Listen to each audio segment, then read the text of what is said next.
Okay, so we ended before the dinner break. I hope everyone enjoyed their dinner. At the concept that if there is no victim, if no actual wrongdoing has taken place resulting in harm to someone else, there is no crime. And many people are, being jailed for victimless crimes that they've actually never actually harmed another being, and yet their freedom has been taken away. Another aspect about this concept of the difference between right and wrong behavior is we have to understand that there is no such thing as the ability to delegate a wrong to someone else. No one can say to someone, you may harm him, unchallenged or unaccosted, okay? That you're allowed to do that morally, okay? No more than anybody can say a group of people may commit a wrongdoing and they have the moral right to commit it, to commit that wrongdoing. There's no such thing as that, okay? So this is what many people who believe in things like government believe in, that we can delegate to a group of people who are calling themselves a government something that is not a right and agree, all come together and agree upon, they now possess this right. Rights can't be granted by human beings to other human beings. Everybody is born with the same rights because rights don't come from human beings. Rights, like the laws of nature, come from the creator of the universe. They don't come from human beings. Human beings don't make up what right and wrong are. Right and wrong are inherent to creation and are up to us to discover and recognize what they are and then live in accordance with those principles. So if a specific action is not a right for any individual, that action cannot be, quote, delegated, granted, or licensed to any other individual or group and magically called a right. It does not become a right. If it's wrong, it remains a wrong, no matter how many people believe they can do it or delegate it or otherwise. Similarly, a right can't be turned into a wrong. If it's a right and you're not harming somebody by doing it, somebody can't magically say, well, that's a wrong and you're not allowed to do that. And yet we have things that go right hand in hand with that, and it's called government. An action that is a wrong would forever remain a wrong under natural law. So how do we know what rights are? Part of knowing rights is understand that natural law, the difference between right and wrong, always holds true regardless of a population's belief system. Like natural law being in effect, the difference between right and wrong are not dependent on anybody's belief. They are eternal truths that need to be understood. So this means it does not matter how many people agree that a wrong can be turned into a right or that a right can be turned into a wrong. Such things can never be done in reality. We can believe we can do that and act like that, but in reality, it cannot actually be done. A right forever remains a right, a wrong forever remains a wrong. People can only believe that they can claim such reversals and that this will magically make it so. Unfortunately, most human beings erroneously believe that it is morally possible for them to create and delegate rights, quote unquote, which do not exist, or to take away actual rights from people which do exist. They believe we can do that. So when in doubt as to whether an action is or is not in harmony with natural law, the visualization exercise that I always ask people to do is to imagine a scenario of a planet, a world, where there is only two people, where only two people exist on an entire planet, okay? If the behavior in that circumstance, in that visualized instance, is either a right or a wrong in that instance, it remains a right or a wrong in any size population, regardless of how many people may believe otherwise. Okay? So if a right is a right for one person to do toward another, okay, or if it's a wrong, the action is a wrong for one person to take toward another, population is irrelevant. People will say, well, yeah, if there was a couple of people, that would be okay. But if in a world of 7 billion people, we can't let people do that.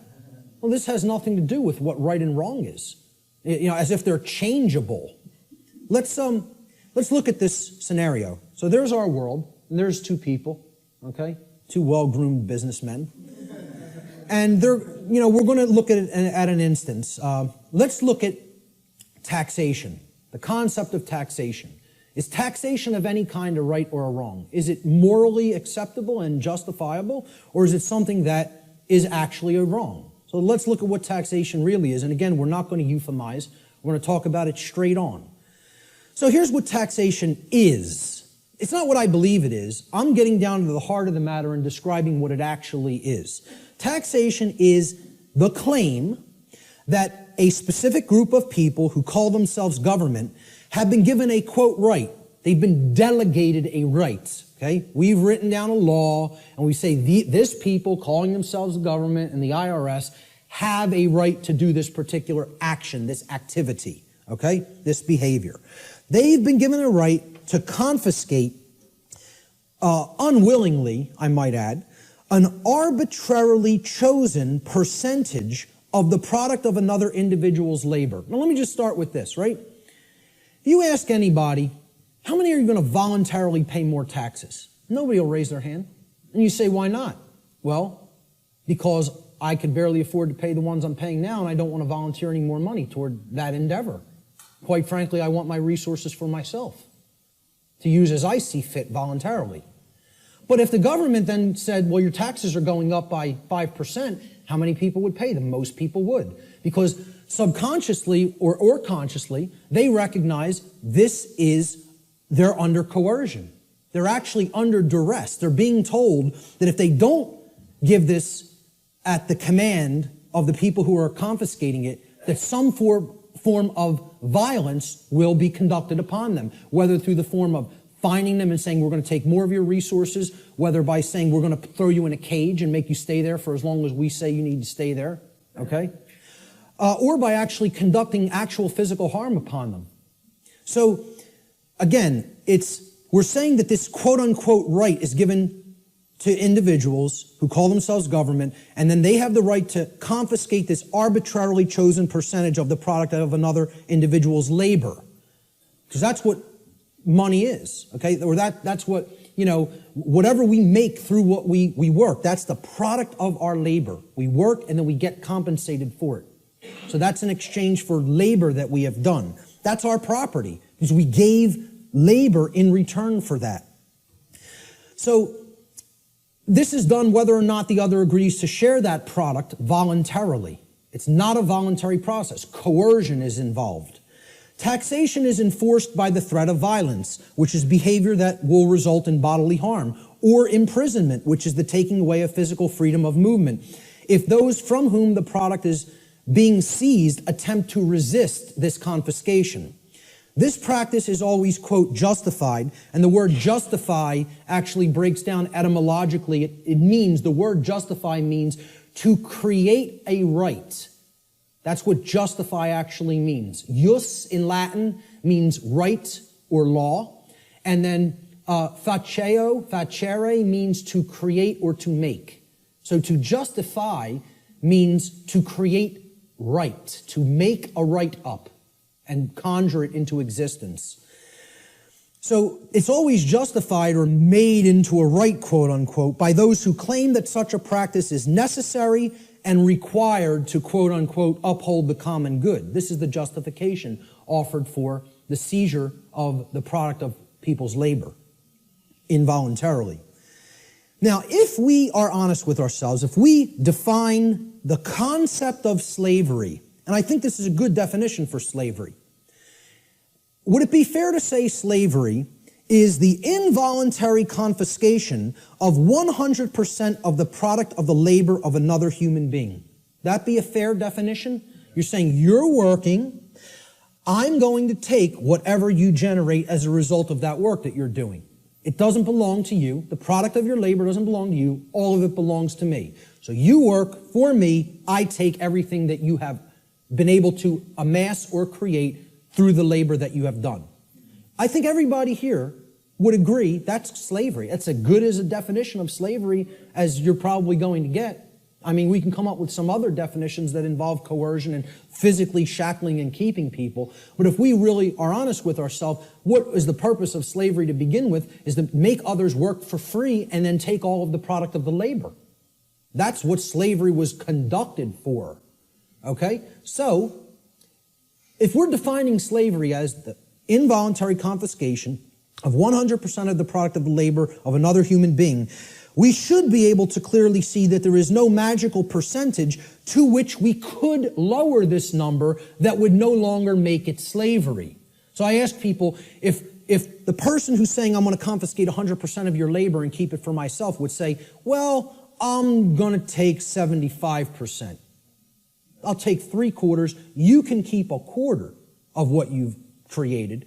Would that no longer constitute slavery? And I don't care what you say I'm going to use the 75% for. Okay? If you're telling somebody you have no choice, 75% of your labor belongs to me, would that no longer be slavery just because they allow them to keep 25? Okay, let's lower it to 50. Is it still slavery? Okay. Well, what percentage could it possibly be lowered to for it not to be slavery anymore? Only 0. There is no percentage that it could be lowered to for it not to constitute slavery.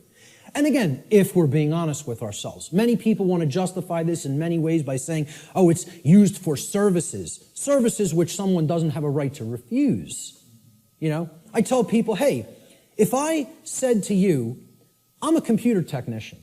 You own a computer? Okay, I'm now your computer technician. You're not allowed to refuse my services. Just think about that for a moment. You may not refuse that I am now providing the service for your computer to keep it in good shape. Okay? First of all, what have I just taken from that gentleman? Right to choose. Free will. Right there, that's slavery. I don't even have to keep going and say, hey, if you refuse, or if you, whether you want or don't want my computer services, I'm now your technician, and I need $200 every year. I'll come over a couple of times. I don't care whether you're happy with my service or not. Okay, and if you don't pay me, I'm coming and taking the computer. Now, is that really your property? If you're living under that kind of duress, or am I just a violent criminal who's saying I'm going to steal your stuff if you don't give me what I say? I'm holding you under extortion. That's duress. That's called duress. It means I am threatening violence unto the person unless they conform to my will. And that's what we're all held under. We're held under duress. All forms of taxation are duress. It is a master class telling people you have no right to refuse the arbitrarily set confiscation of your labor that I deem is going to be necessary for what I say it's necessary for. So how could you possibly claim that your home belongs to you if you're paying something called a property tax? That somebody is saying, for the services we provide in this community, you must pay us this percentage, and if you don't pay it, your house is going to be turned over to the government. And you know what that's called? There's a term for that, okay? When a society doesn't actually have true private property ownership rights, and a higher class of masters actually owns the land and owns the property and only allows the peasant class to live upon the property for as long as they pay tribute to the master class, who can tell me what system of government that is? That's called feudalism. And that's the United States government and just about every government on the earth. You live in feudalism. There's no such thing as democracy. There's certainly not a constitutional republic, that's for sure. Okay? The de facto state of government, which means indeed, in action, is feudalism. And feudalism is just another euphemism. It's a euphemism for slavery.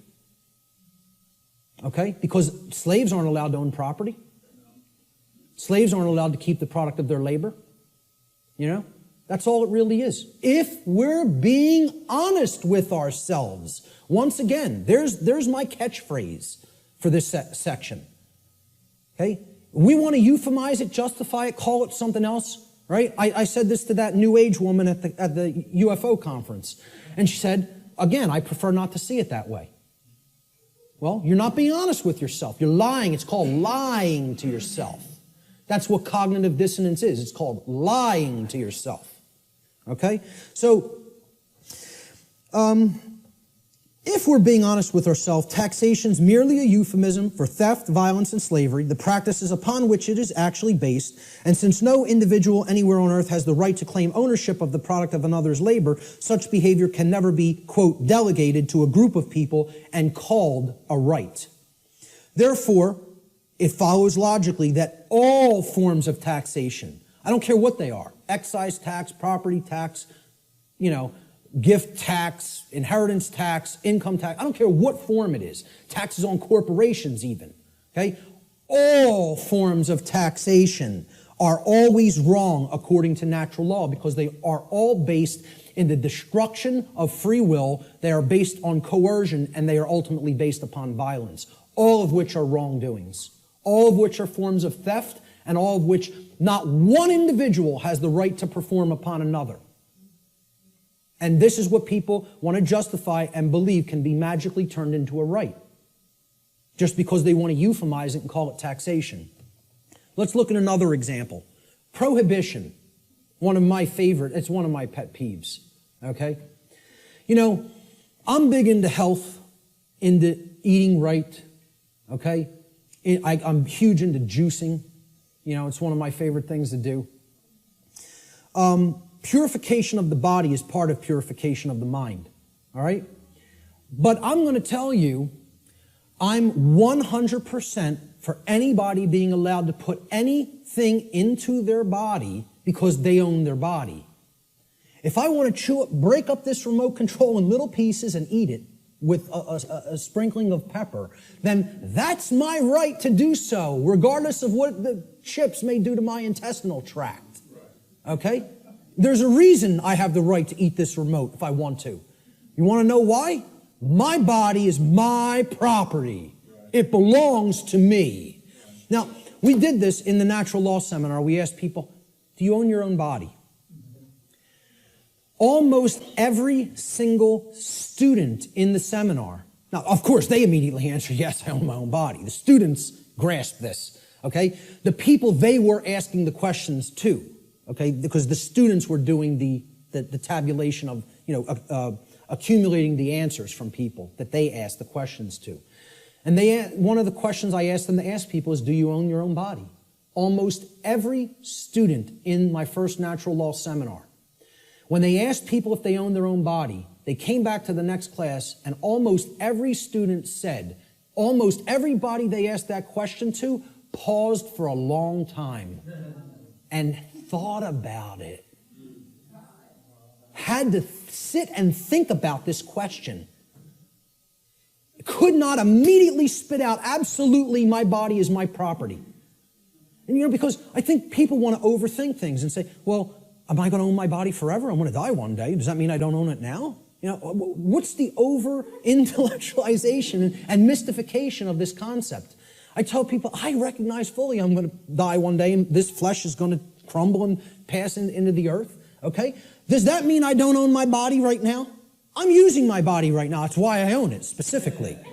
Specifically because my consciousness inhabits this body and I'm using it as the vehicle for the expression of my consciousness is the very reason I own my body, okay? And people can't spit that out. It's like unfathomable to me. The ridiculousness of some of this, that the human mind could be worked into the situation that it has been, is almost incomprehensible. So let's go forward with prohibition, okay? It's the claim that a group of people who call themselves government have been given the right to prevent others from putting any given substance into their own bodies, and if others refuse to comply with those terms, that they will be fined or imprisoned.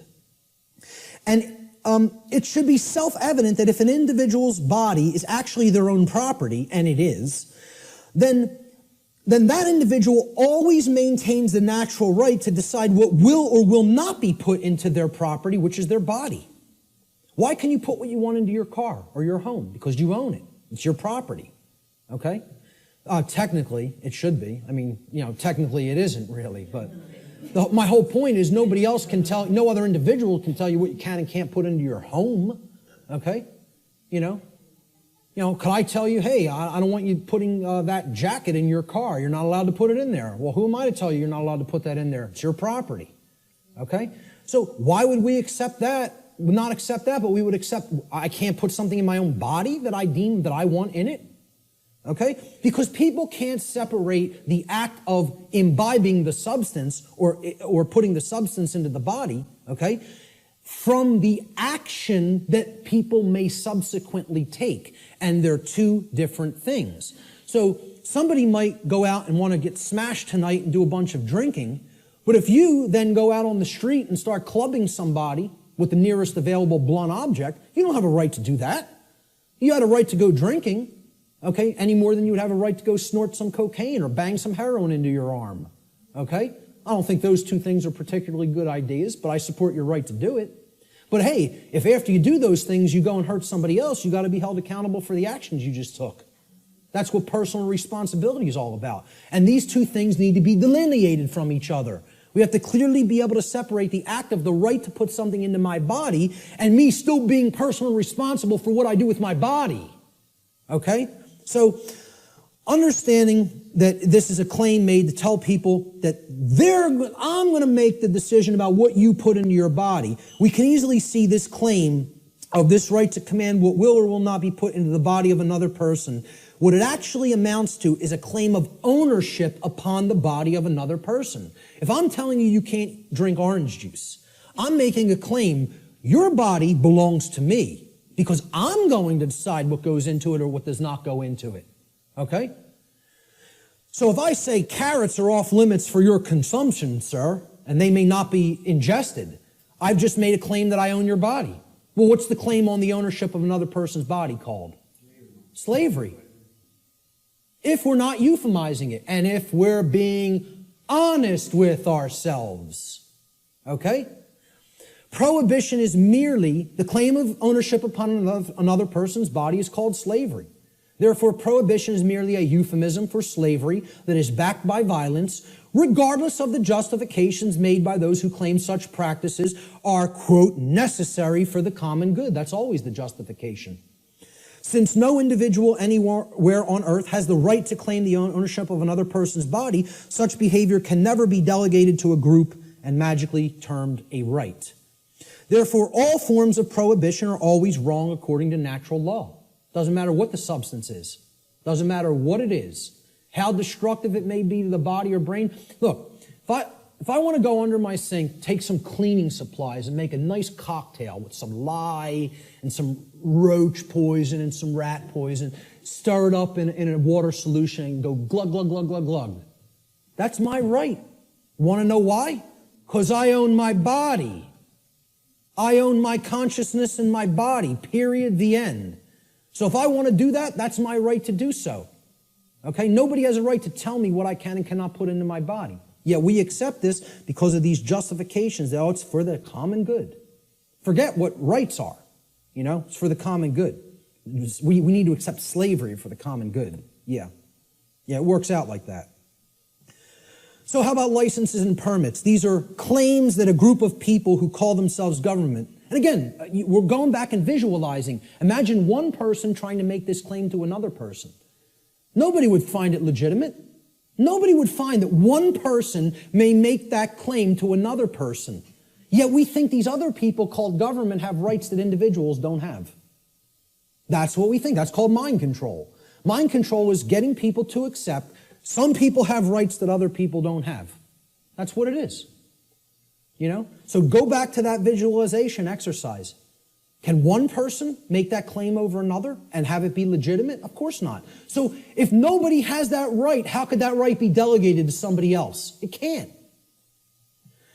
Licenses and permits, they're claims that a group of people who call themselves government have been given the right, quote unquote, the right to prevent others from exercising specific behaviors, even if such behaviors cause no harm to others or their property. Unless those others petition, meaning beg, or pay the government for permission. That's what a permit is. It means permission to be allowed to exercise those behaviors. This amounts to the claim that rights are actually merely privileges that may be granted or revoked by government at any time. Okay? Based upon the people in government's preference, their discretion. All right? Remembering that the definition of a right is any action which does not cause harm to another living being or their property, there is no such thing as the right, quote unquote, to stop another person from exercising a right. If something is a right, meaning it doesn't cause harm, there is no such thing as someone's right to stop you from performing that action. Okay? That would be called coercion, which is a wrong. Okay? So the actual ingestion of, let's say, marijuana, for example, harms no one else. You can put that into your body, sit there perfectly peacefully, and not cause harm to another living being. That's called a right, for the very specific definition that it caused no harm. Okay? I would not have the right to tell another individual, you may not do that action. That would be a wrongdoing. Well, it's the same thing for something when it comes to licenses and permits. You're telling people, hey, if you pay me $50, I'll let you smoke that marijuana without doing violence to you. Unless I change my mind. And then I won't give you a permit. I'll just say, hey, you're not allowed to do that. Even something that is a right, like assembling and speaking, like what was done in the state of Pennsylvania a few years ago when the G20 visited it in the city of Pittsburgh. Okay? The city telling people, we have revoked the right to assemble and speak and petition for grievances.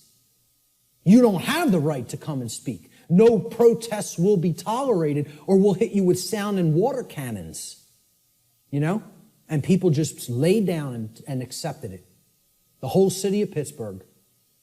You know? Because, we're going to go and ask them for a permit. And they just said no. Nope. You don't have that right anymore. We find you on the street, you're getting blasted with a sound cannon and deafened. Some people went permanently deaf. Permanently deaf. Lost their hearing from what happened in Pittsburgh, Pennsylvania. You see the stuff that was happening in, it wasn't Egypt, where they were hitting people with water cannons recently and killing some of them. It was in the Middle East somewhere. Turkey, correct. You know? Hitting people, some people died getting hit in the eye with such pressure it hits the brain. People were dead from water cannons. They call these non-lethal weapons. Because they're telling you, you may not speak. You may not assemble. We're going to revoke that right, really. See, there is no right to stop someone from exercising a pre-existing right. That's you making the claim, I own your rights. That's what that's really doing. That's saying, I'm God, I get to grant what a right is or revoke what a right is at any given time. It's basically what it is. It amounts to someone claiming to be God. The claim over the rights of another person is called slavery. Even more so, it is the claim to be God, the claim that the rights of another flow from you. Therefore, licensing and permits are merely other euphemisms for slavery, regardless of the justifications made by those who claim such practices are, quote, necessary for the common good. Since no individual anywhere on earth, no single individual, has the right to claim the ownership of another person's rights, such behavior can never be delegated to a group and magically called a right. Therefore, all forms of licensing and permits, according to natural law, are always wrongdoings because they are always based in coercion and the theft of someone else's rights. So again, that's the visualization exercise. There's 3 quick examples. You have to envision there's only 2 people. Would one person have a right to conduct that action against another? If the answer is no, the right cannot be, there's no such thing as calling it a right and delegating it to other people and telling them now you're allowed to perform that behavior. It's always a wrongdoing. But people, because of this idea, this mind control called government, want to believe that that right exists, that we can delegate something that is a wrongdoing. Force versus violence. We need to understand that these concepts are complete opposites of each other. They are not the same. The terms should never be used interchangeably with each other because not only are they not even remotely similar, they're direct, diametrically opposed opposites. let's look at the difference. They're often spoken about as if they're the same, and they're used interchangeably, when in fact they are actually diametrically opposed to each other. Force, the definition of force, is the capacity to do work or cause physical change in the physical world. Okay? For any change to be created in the physical world in any capacity, force must be used and applied. There's nothing you can do that doesn't require force if you're going to make a change happen in the physical. Okay? So, to set up this equipment, force was required. We had to lift it, we had to set it up, we had to plug in the cables. Force is required to do all those things. It's the capacity to perform physical activity, physical work. Okay? Force is actually action which is in harmony with morality and natural law, because the taking of it, the usage of it, doesn't violate rights of other people. So as soon as you're stepping over the line into coercive usage of force, that becomes violence. The initiation of force for coercive reasons, for coercive applications, becomes violence. That's what makes it violence.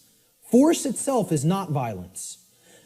As such, force is action which one always possesses the natural right to take, and this includes the defense, the physical defense of someone's person, their body, against the act of violence.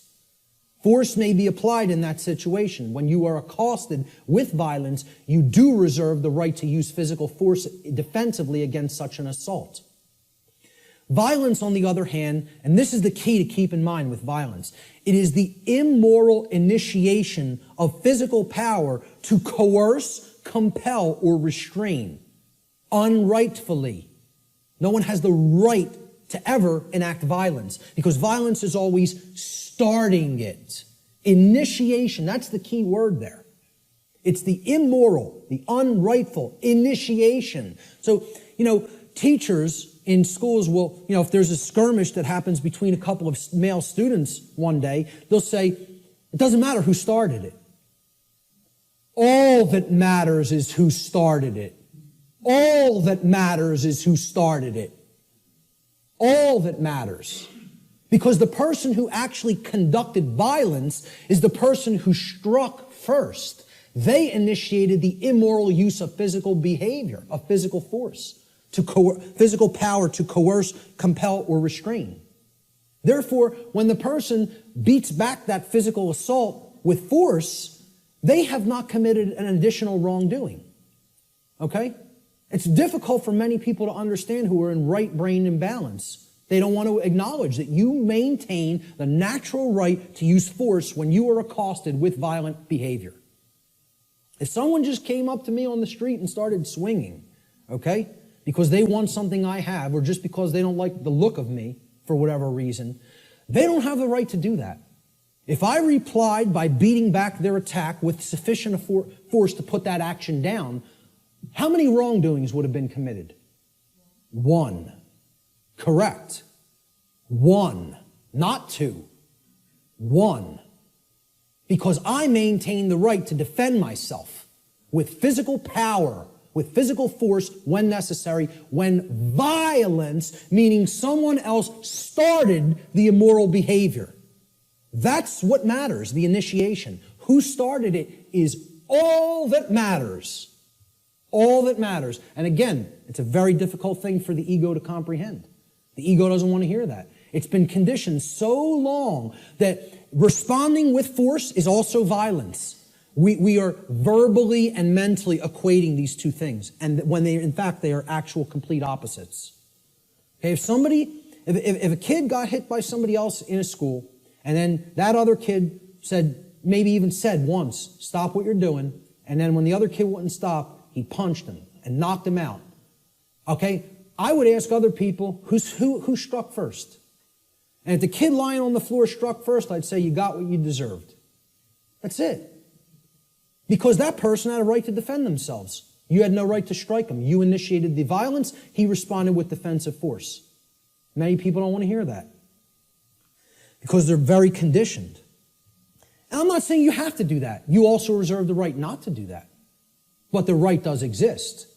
Both things, both rights exist. You would have the right to not respond with physical force, but you would have the right to respond with physical force. See, that's a free will decision that the person has the right to choose between those actions. I don't even look at either one of them as the high road. You know? Personally, I think if somebody keeps beating somebody and keeps conducting violence to them, and the other person keeps accepting it and never rebels against it and never uses any force to put it down, I almost look at that as the low road.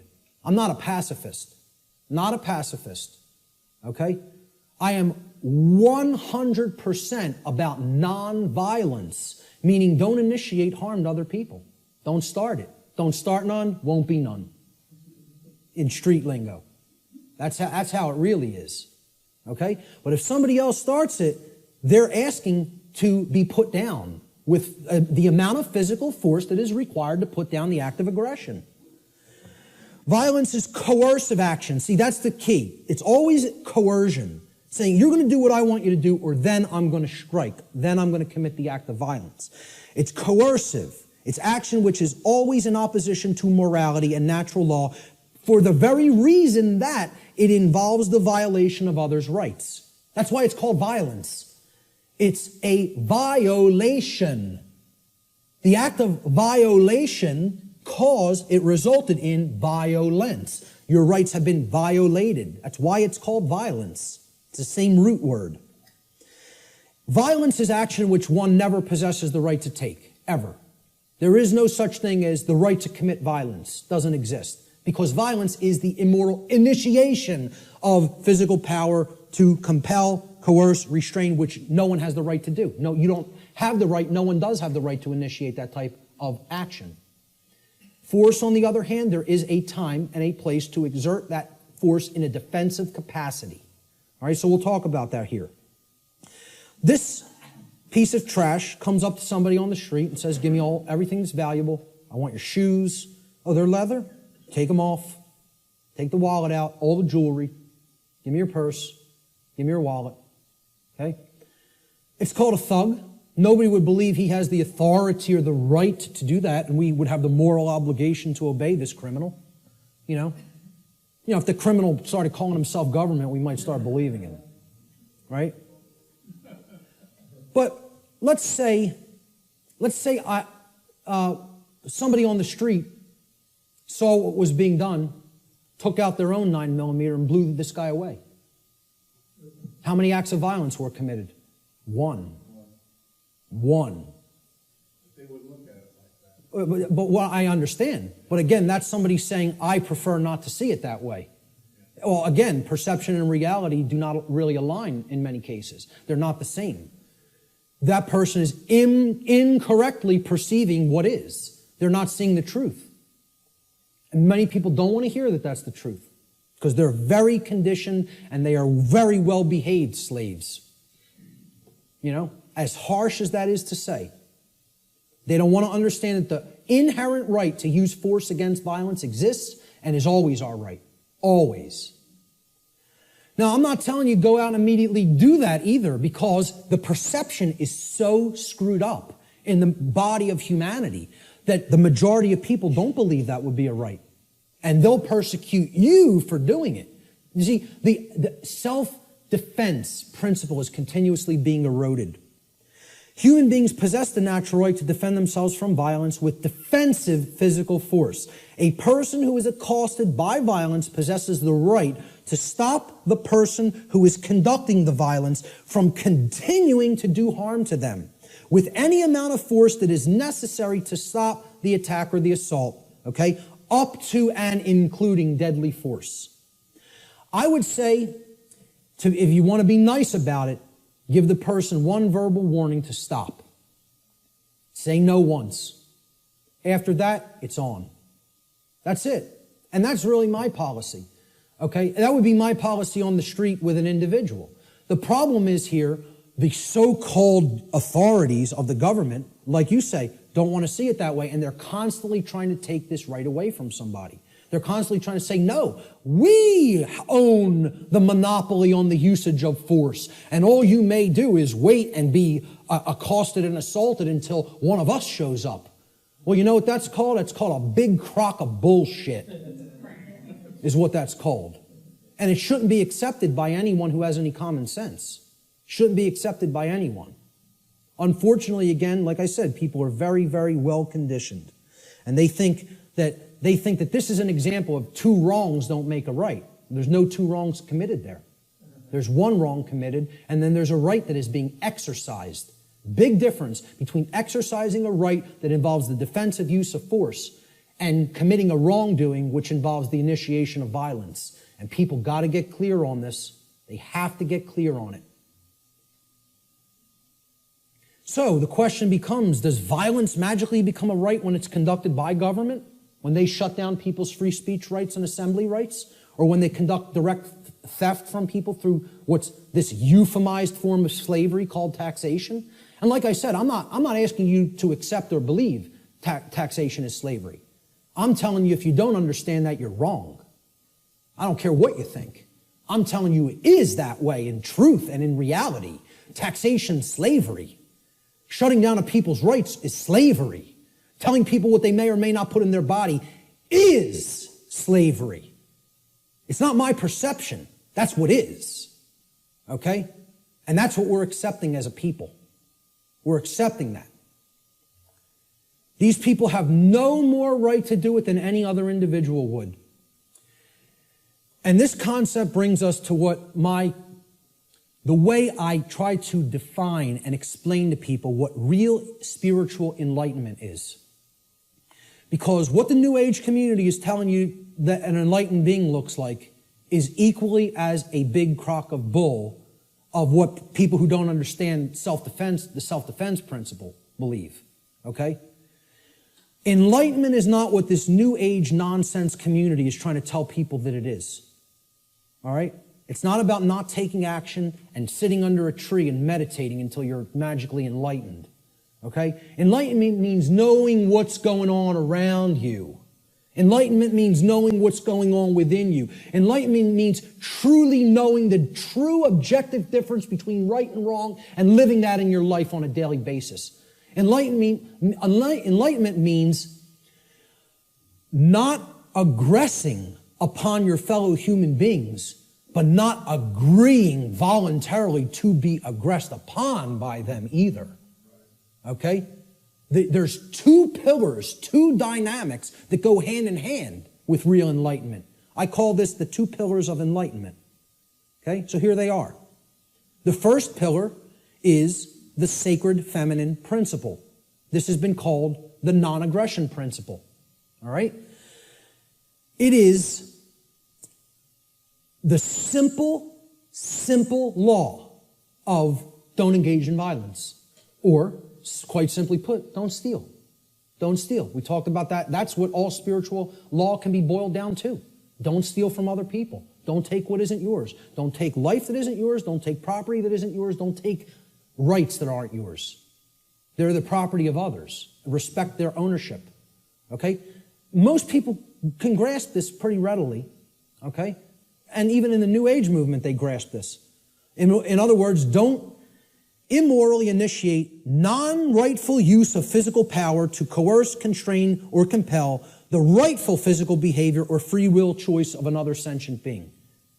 Respect other people's free will, their rights, their property, their life, period. Real simple.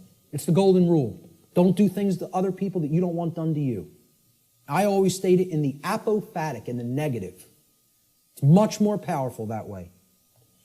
But there is a second principle, a second pillar or tenet of enlightenment, if you will. This is the sacred masculine principle. This is what religions of the world, whether they be government, organized religion of different regions of the world and cultures, the New Age movement, all right, this is what they are seeking to suppress. Because religions are right brain modalities. They're right brain methods of mind control.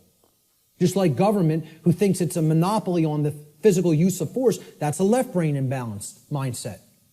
All right? The second pillar of enlightenment is the sacred masculine principle, which is also known as the self-defense principle. Your body's your property. You have a right to defend it when it comes under attack by violence. This principle states sentient beings have the inherent right to use force to defend themselves from violence conducted upon them by another. This is the part many people don't get. You know, that's why we're not rebelling against our slave keepers, our slave masters who are masters of other people in their own sick, distorted, psychopathic minds and are nothing but thugs and criminals that people magically believe have the moral authority to continue to do what they're doing just because they euphemize slavery and call it government now. That's the sacred masculine principle. There is no such thing as an enlightened being that doesn't fully grasp both of these principles. Anywhere. Never has been. There's no such thing as half measures. You got to get them fully, both, or you're not there. And that's the problem. We're not all the way there. If people were already there, they wouldn't be tolerating what we're putting up with. More aggression against people's rights is being conducted in this country than when the founders of this nation actually separated from England. And they would have been horrified. I tell people, look, not to get nasty, but I tell people, if the founders of this country could magically come back to life somehow and see what's going on in this country, they'd take a piss on people. That's what they would do.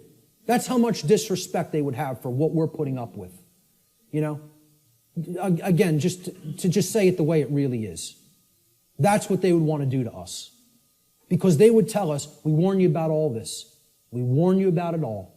And you know what you did? You ignored it. Ignored it.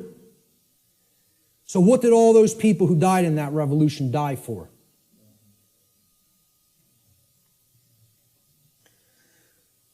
We have to understand true ownership. Real, deeply. Not peripherally, super deeply. We got to know what we own and what we don't own. We have to understand, why is this our current condition? That's the question we asked at the beginning. And here's the reason.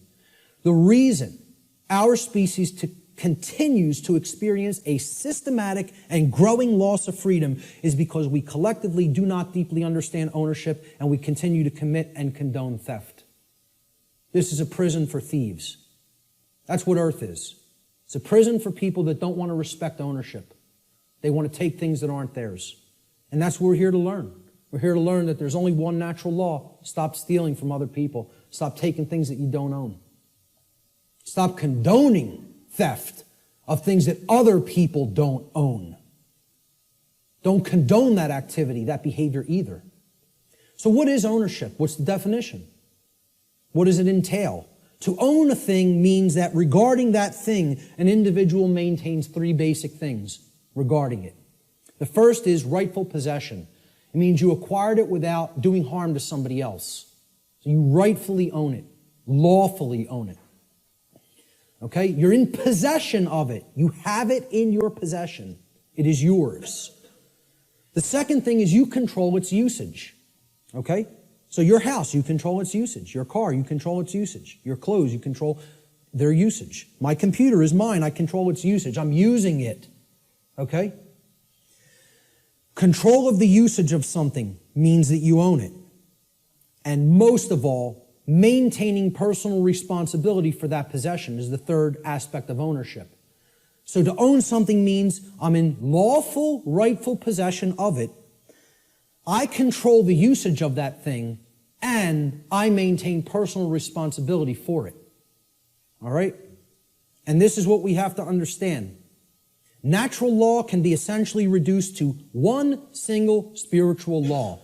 I gave you the working definition, the soundbite definition before.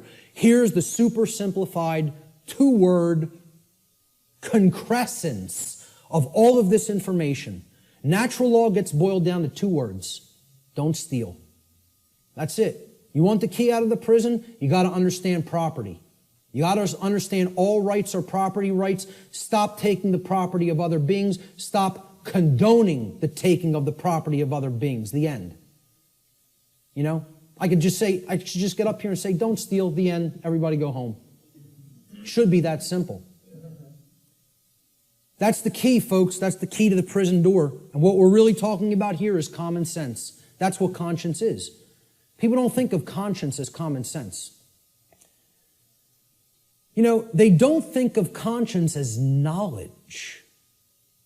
Conscience is knowledge. It's not action, it's not behavior. It's knowledge. Again, knowledge is the way out of this.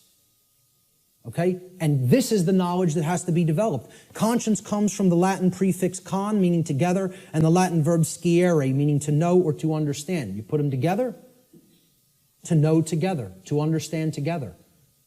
Conscience is common sense. Common sense knowing. Common sense knowledge. Literally.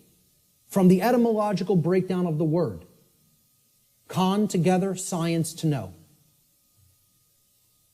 That's why the problem is people don't have common sense.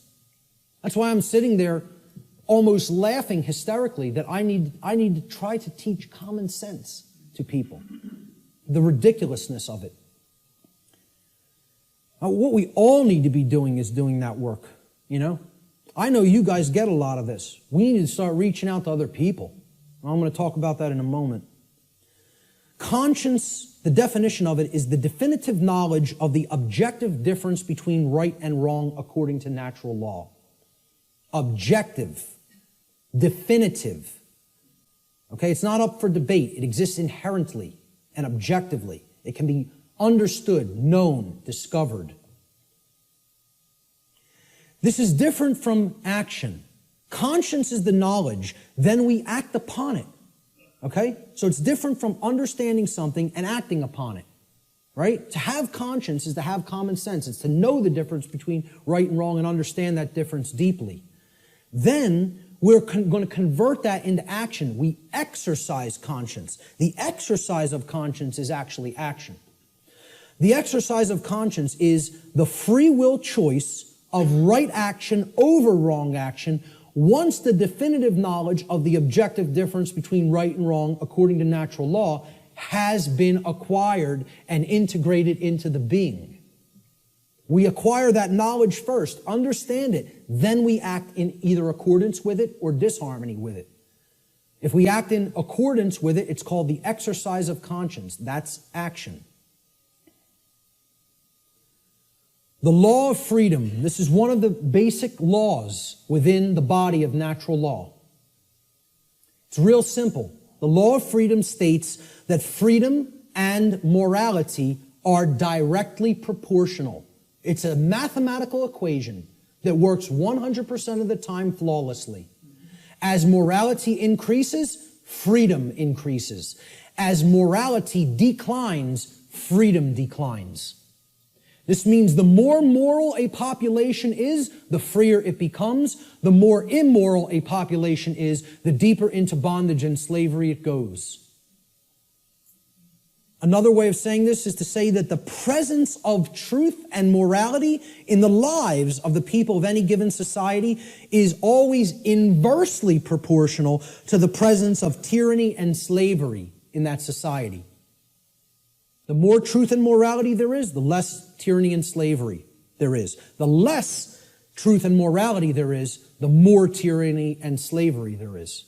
That's the law of freedom. And many people don't want to understand that. That these two things are inextricably interwoven and connected and can never be separated from each other.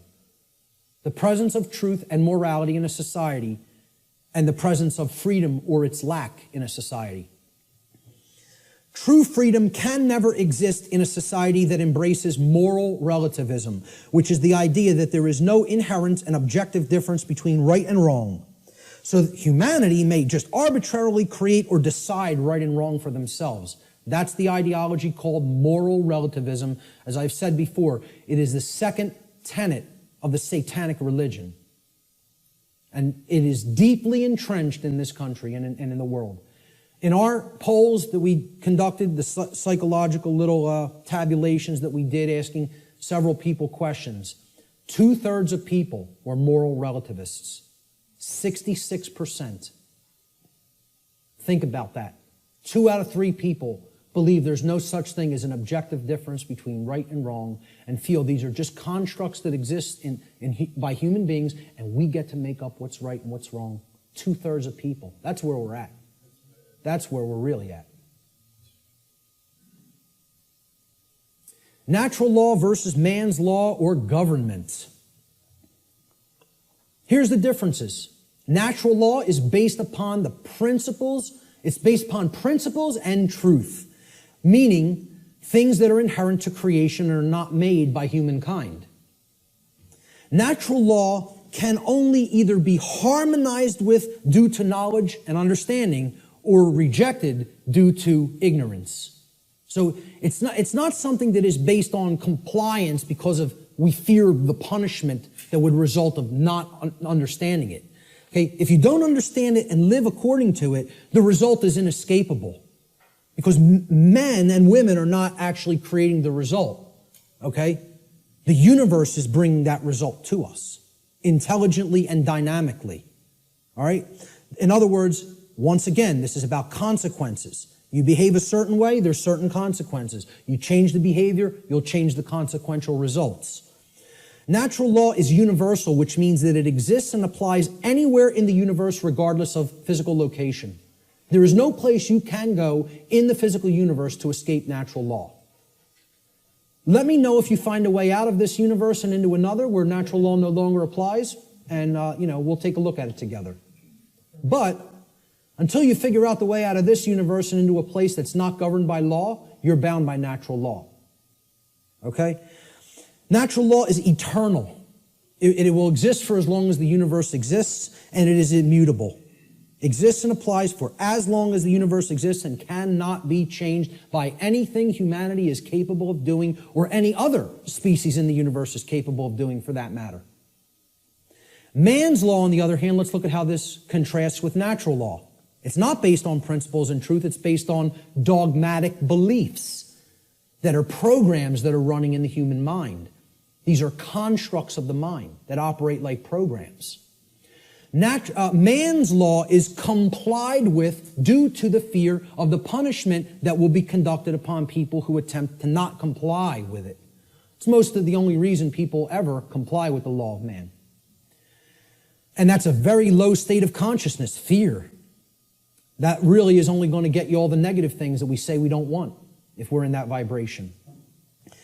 Man's law differs with location based upon the whim of legislators, like prohibition. Well, I'm allowed to smoke marijuana in one state, and then I could be jailed for it in another. My freedom can be taken if I cross this imaginary line. Okay, I'm a gun owner, okay? If I take certain weapons that I own across an imaginary line, I could be jailed for years. But over this side of the imaginary line, it's okay. And you're just exercising a right. Over here, it's morally wrong. We'll cage you for it. Over here, yeah, you're allowed to do that. You can have that high-capacity magazine. But over here, you're going into a cage for it, just by crossing an imaginary barrier called a state border. And people think that makes sense. They think the moral relativism of man's law makes sense. They actually believe something can be moral in one place and immoral in another place. You know? That's cognitive dissonance. That's holding two contradictory notions in the mind simultaneously and accepting them both when they're clear contradictions with each other. It's called lying to yourself. Let's be honest about what it really is. It's called lying to yourself. Man's law changes with time based upon the whim of legislators, which is also moral relativism. Prohibition in the 1920s. Well, it was legal to possess and consume alcohol. Then for years it became illegal to do so. Then it switched back to becoming magically moral again. We won't cage you for doing it. Well, it changes over time based on our preferences and likes and dislikes. Yeah, we get to make up what law is, what right and wrong are. It's called moral relativism. All right? And it's one of the tenets of Satanism. So what does this mean for the law of man, actually? You know, that people seem to have so much respect for. You know, oh, we're a nation of laws written by men. You know, we don't give a damn about moral law. We don't really give a damn about what's right and wrong. You know, but we have so much respect for the law of man, which people actually believe is somehow based in morality, when it's nothing of the kind could be further from couldn't get any further from the truth than that. It's based in moral relativism, which is about the whims of the legislator at any given time or place. You know, you listen to certain forms of music in certain countries in the Middle East, you could be jailed for years just by putting a certain song on. Imagine this. Now, and we would think that's unacceptable and deplorable. Yeah, we think you have this 30-round magazine here. This state only allows 10 cartridges to go into a magazine. I bring the physical object, even if it's not loaded with any ammunition, into another state. I can be put in a cage. Physical piece of plastic. You know, it's just total nonsense. Either something is a right and you're allowed to own it and you need to be responsible for it, or it's not a right because you're harming somebody. You know, it doesn't get any simpler than that. So what's this all mean for man's law? In light of natural law, what does it mean? To understand natural law, what does that mean for the laws of man here on earth? Well, what it actually means, it's simple if-then logic to apply. If a particular man-made law is in harmony with natural law, then it follows logically that it is redundant. It is stating the obvious. It is stating what is already known. It's like saying, I'm going to write down, yes, during the day the sky refracts a blue frequency. The sky is blue. I'm going to write that down and make it so. Well, it's redundant. It's self-evident. You can go out in the sky and look at the natural color of the sky on a clear day and see what the frequency is with your own eyes. No, you don't need to have it written down. Okay? It's a redundancy. So if it's in harmony already with natural law, it's stating a truth that is already there. It's an inherent truth. It's pre-existing. It's self-evident. Therefore, the writing down of that concept and calling it a law is irrelevant and unnecessary. Now let's look at the opposite. What if something that man writes down as a law is in direct opposition to natural law? So if a particular man-made law is in opposition to natural law, it follows logically that it is both false, meaning that it is incorrect. Okay, that's what natural law is. It's based in truth, that which is. And it's also immoral. Because if it's not based in natural law, it means that it is doing something that is actually harming somebody by taking something from them that doesn't belong to you. Like taxation, like permits and licensing, like suspending rights that do already exist, etc., so forth. All right? So, therefore, it's wrong, and it cannot be legitimately binding upon anyone. You can't write down a wrong and say, this is morally binding upon you, even though it creates harm, it causes harm, yet you must follow it. You know, and people believe this. We asked in the natural law seminar, how many people believe that if a law is passed and it restricts a right that you feel you have naturally because that action that it's saying you may not do causes no one else any harm?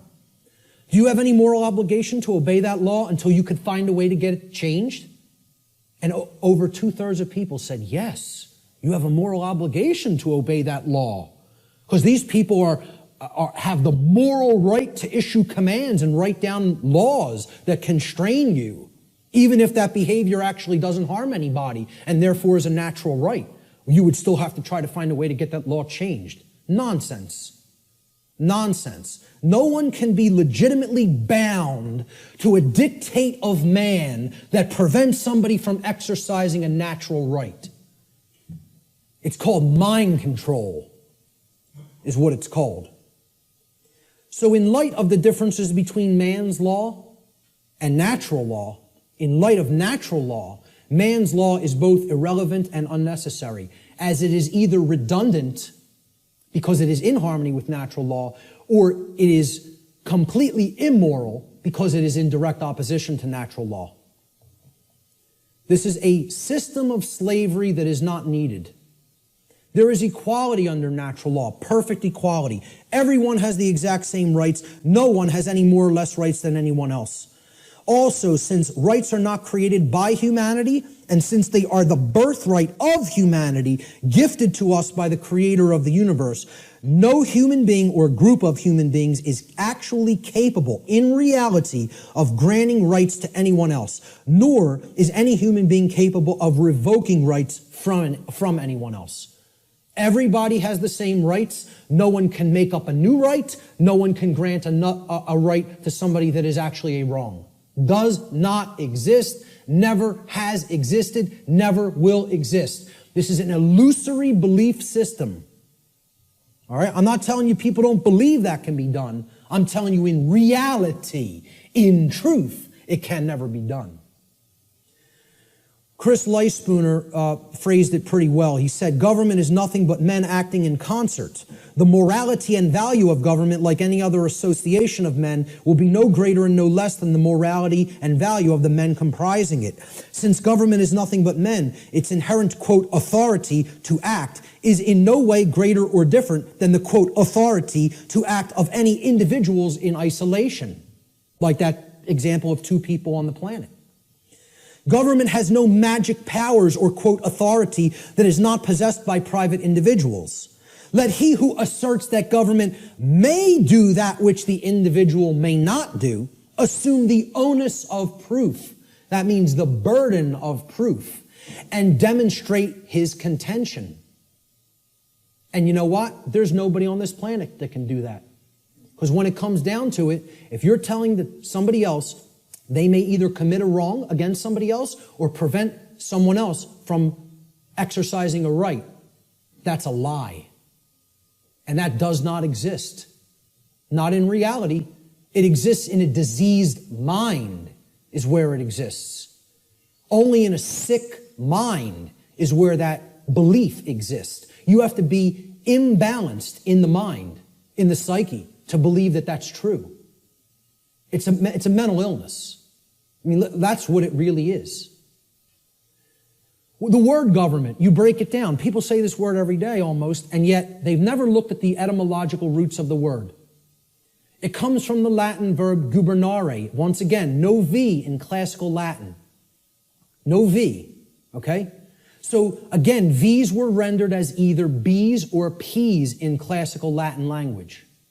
So you could write this in what would be more modern Latin as gubernare with a V.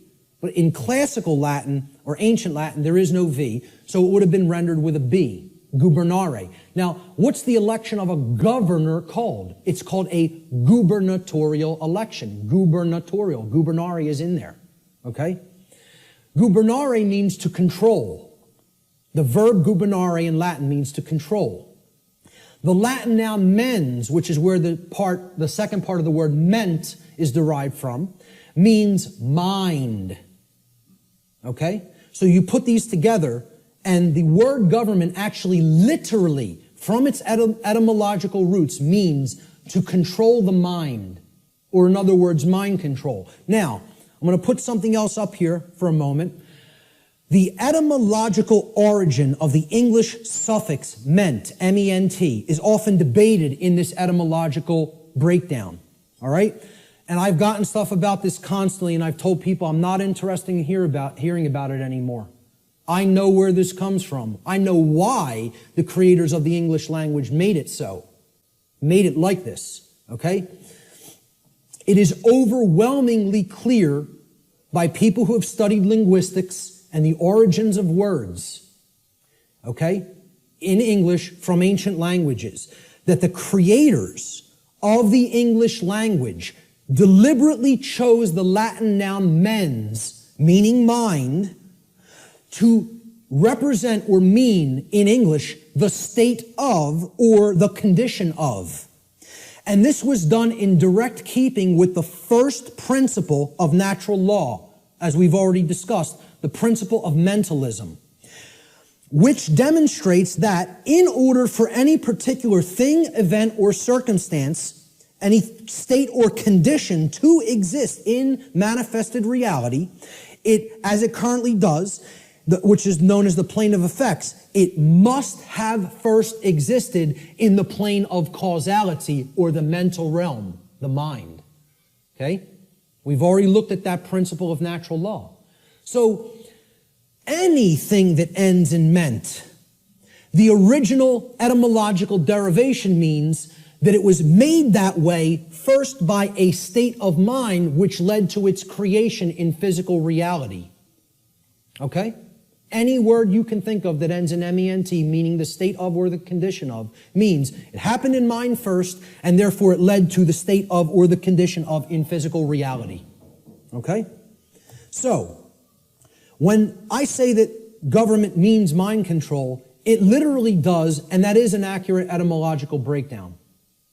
Okay? The word mens was deliberately chosen for specific reasons. And I just explained the reason of that meaning, the state of or the condition of.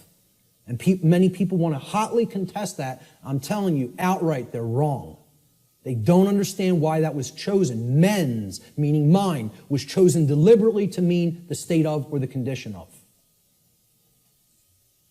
Government is based on this illusory and false concept called authority.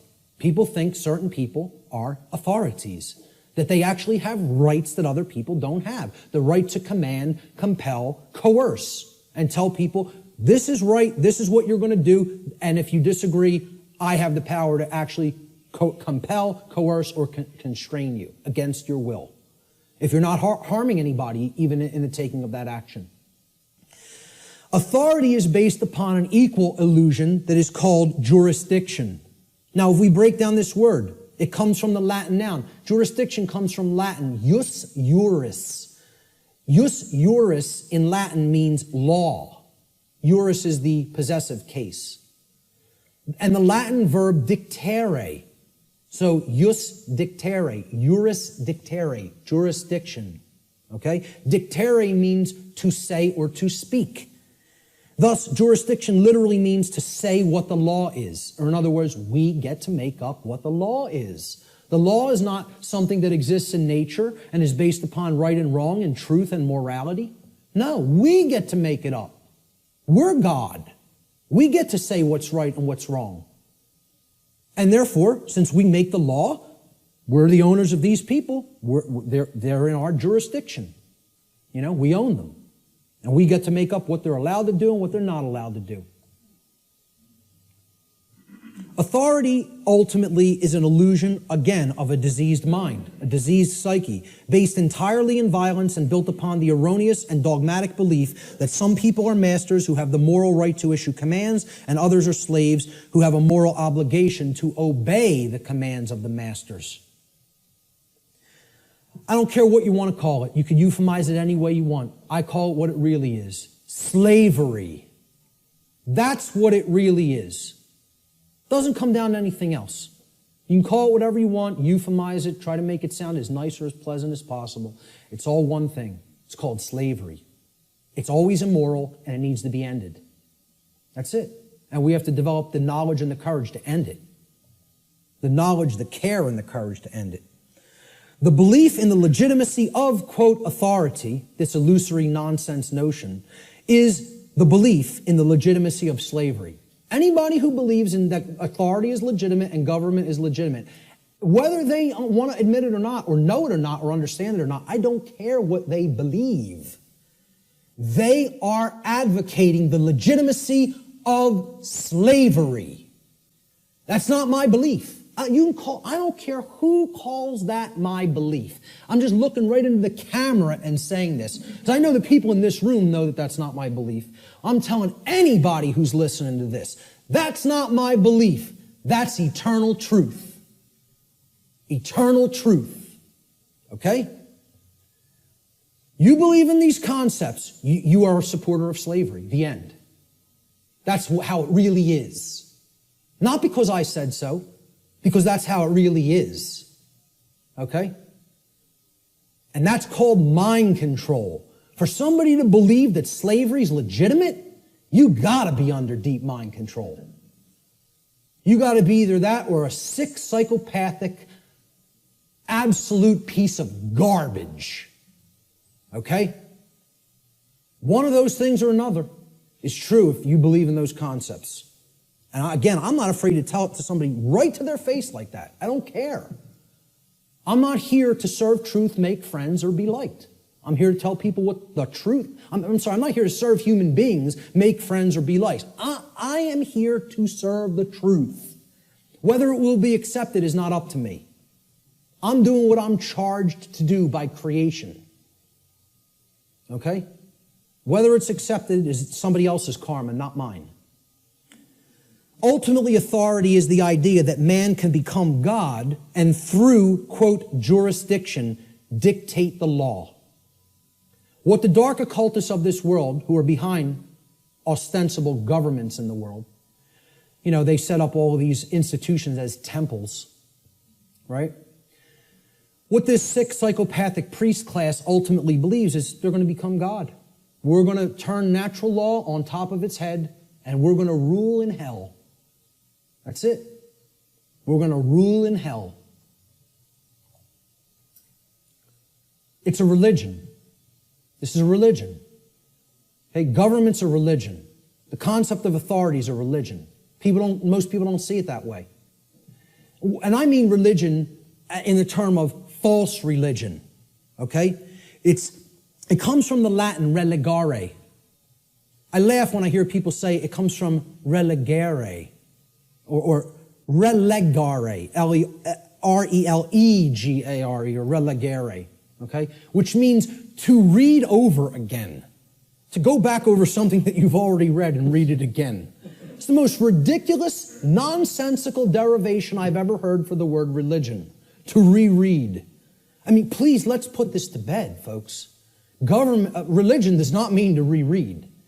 It doesn't come from relegare or relegare. I can't remember which infinitive is used for that verb offhand, but it comes from religare, hence religion, R-E-L-I-G-A-R-E. All right? Relegare means to tie back, to hold back, or to thwart from forward progress by tying or binding. Tying up so that you can't move forward.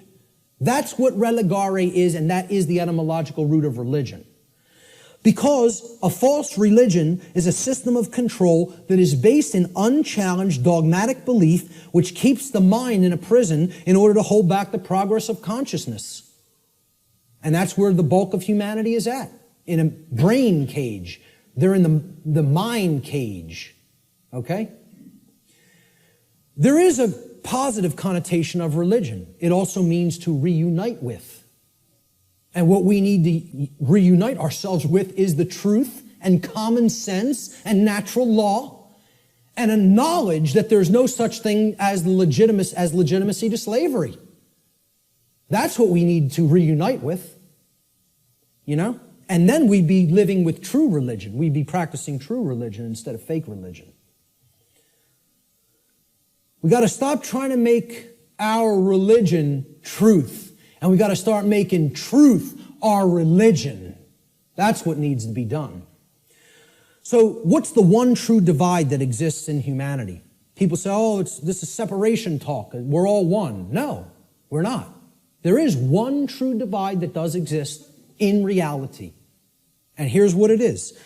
The one true divide that separates humanity into two distinct types of individuals.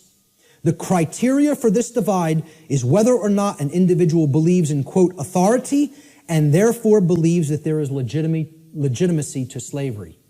The two groups of people are the people who know slavery is never legitimate and people who believe that it can be legitimate. That's what actually separates humanity. See, all the other things, divide and conquer. Race, religion, sexuality, income, religious belief systems. These are all divide and conquer techniques. There's one real difference, whether somebody believes in slavery or not. And of course, people have called this difference statists and anarchists, right? So here's a couple of memes that I picked up on Facebook. Statism is the brilliant idea that we give a small group of people the right to kidnap, imprison, harass, steal from, and kill people so that we can be protected from people who kidnap, harass, steal from, and kill people. Yeah, that makes a whole lot of sense if you ask me. I think it's going to work out brilliantly with that system in place. Okay? An anarchist, I couldn't find any good pictures of anarchists because they're all fake anarchists who want to destroy property and think that they're somehow doing the world some good. You know, the black bloc. They're really communists in disguise. Okay? When you really boil down to it, they don't know what anarchy is at all. They're just some, Marxists who thinks that that ideology, that junk ideology is some kind of a pathway to freedom. It's a bunch of left-brain clowns who have no understanding of natural law. Go put your polka dot jumpsuit and some floppy shoes on and go get yourself a nice clown nose. Seriously, because that's what those people are. They're a joke. They're a joke. They don't know the first thing about what freedom is. Not the first thing. Okay? So, I was looking for good pictures of anarchists. So I was going to put, maybe myself, Larkin Rose, Freeman, Frater Rex, people who get all this stuff, who I personally like their work. Michael Tessarion, etc. David Icke. But I said, hey, let's put a meme up there that really expresses it. So I found this picture of Jesus, a meme that says, I'm an anarchist, but most of my followers are statists. People who are these fake-ass Christians who believe they somehow are following the teachings of Christ, and they believe in government, they believe in financial institutions, they believe in organized religion. These are the three things that killed Christ, if you even accept the historicity of the event. Who was Christ waging basic conflict with? The Pharisees and Sadducees, the organized religious order and controlling religious orders of his day. Okay? What really got him into deep trouble, he was pissing them off, but they were already on the wane. The old world order was on the way out, and the new world order was already on the way in at that time. He got himself in real trouble when he went against the financial institutions, the money changers at the temple, taking people for a ride for temple coins. Right? And he flogged their ass. He took out the switch on them. Right? Not somebody who never got angry, who accepted evil and said, oh, it's just an experience, none of it matters. Took out the switch and beat their ass for usury. Okay? And then who finally put him to death? The police of their day. The Roman Empire. Roman centurions, the operating standing army and police of their day, the government. So who is he waging spiritual warfare against to try to bring righteousness into the world? And again, I don't care whether you accept it as historical fact or spiritual allegory. I could care less. Believe what you want. Doesn't matter. All that matters is the teaching. He was waging spiritual war against the three entrenched, mind control, religious establishments of his day. Organized religion, organized finance, and government. And people don't see it that way, so-called Christians. Because they're not interested in the real teachings.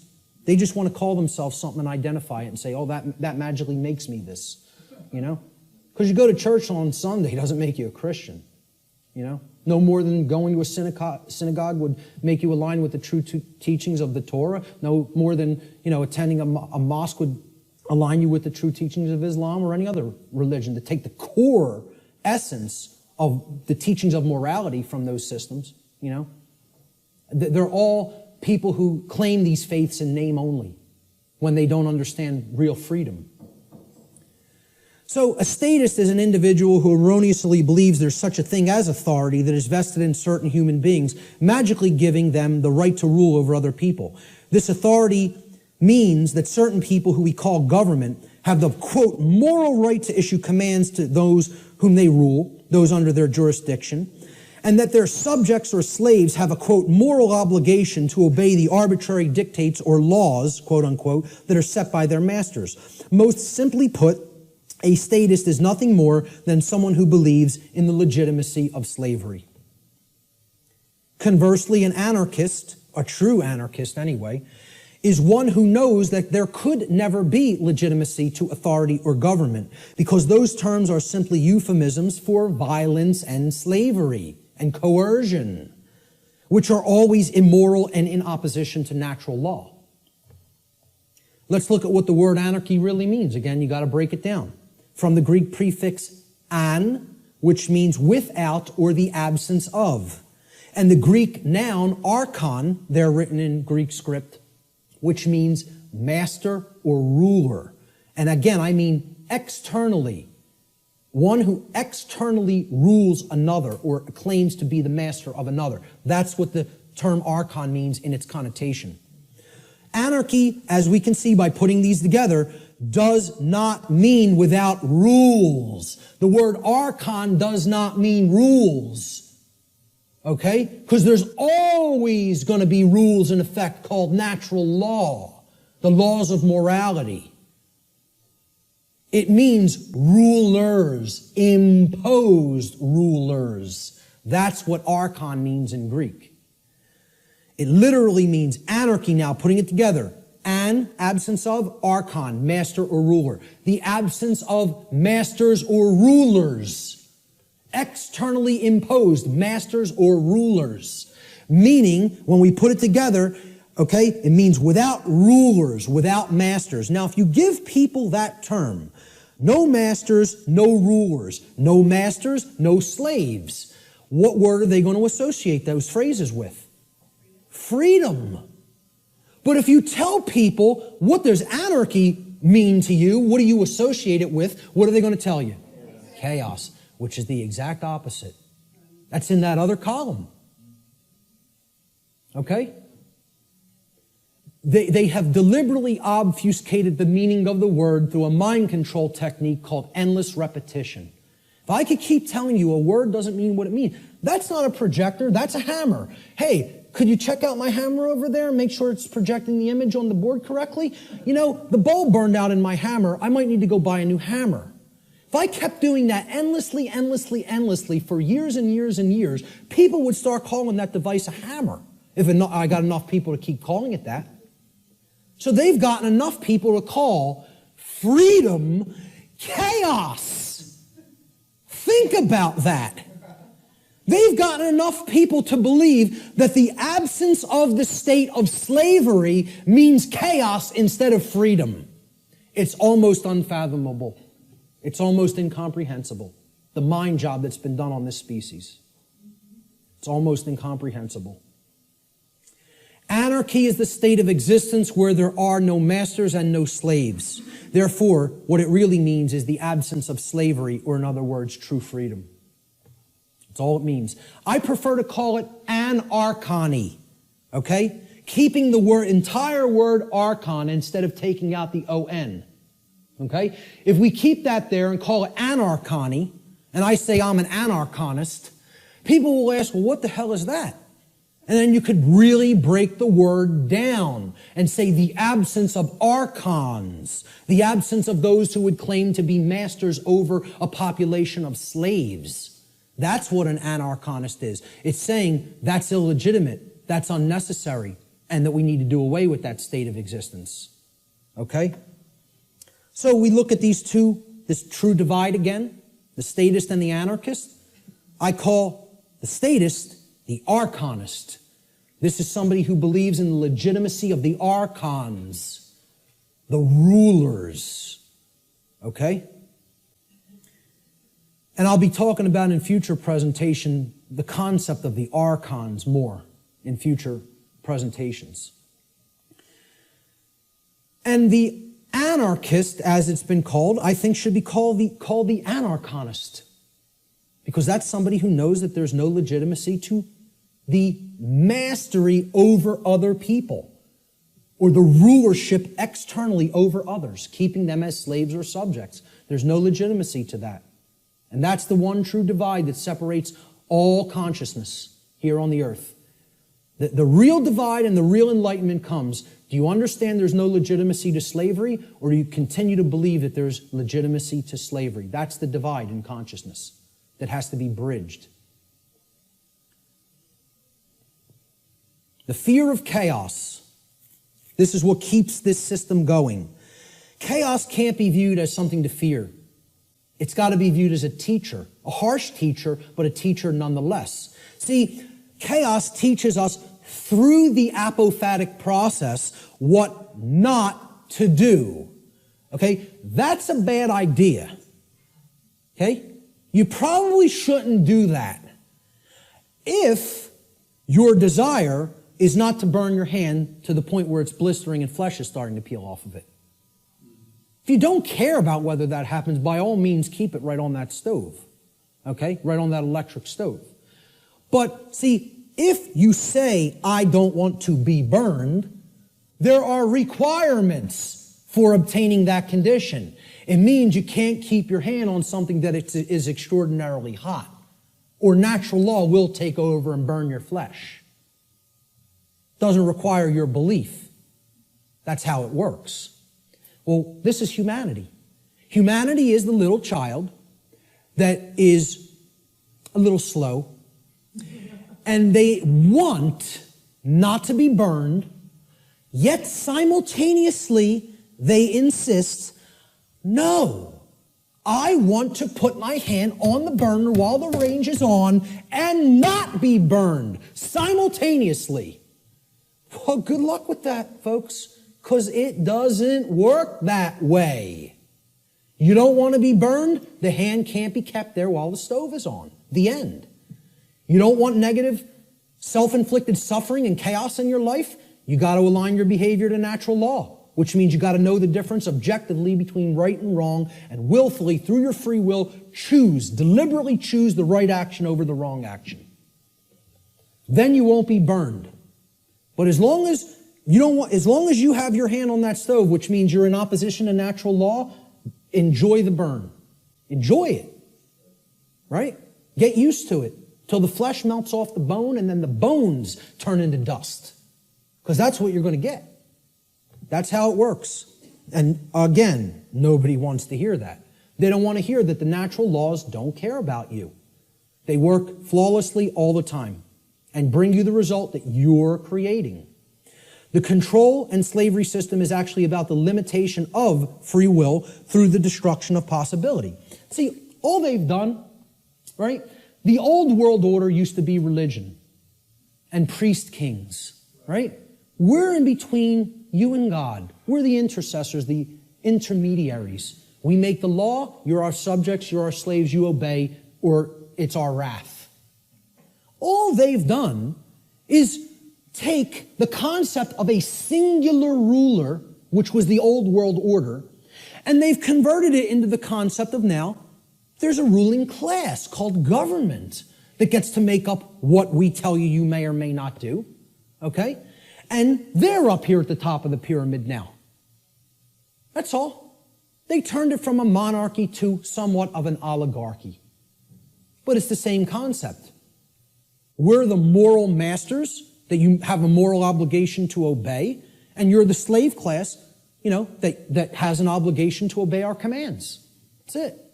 Nothing changed.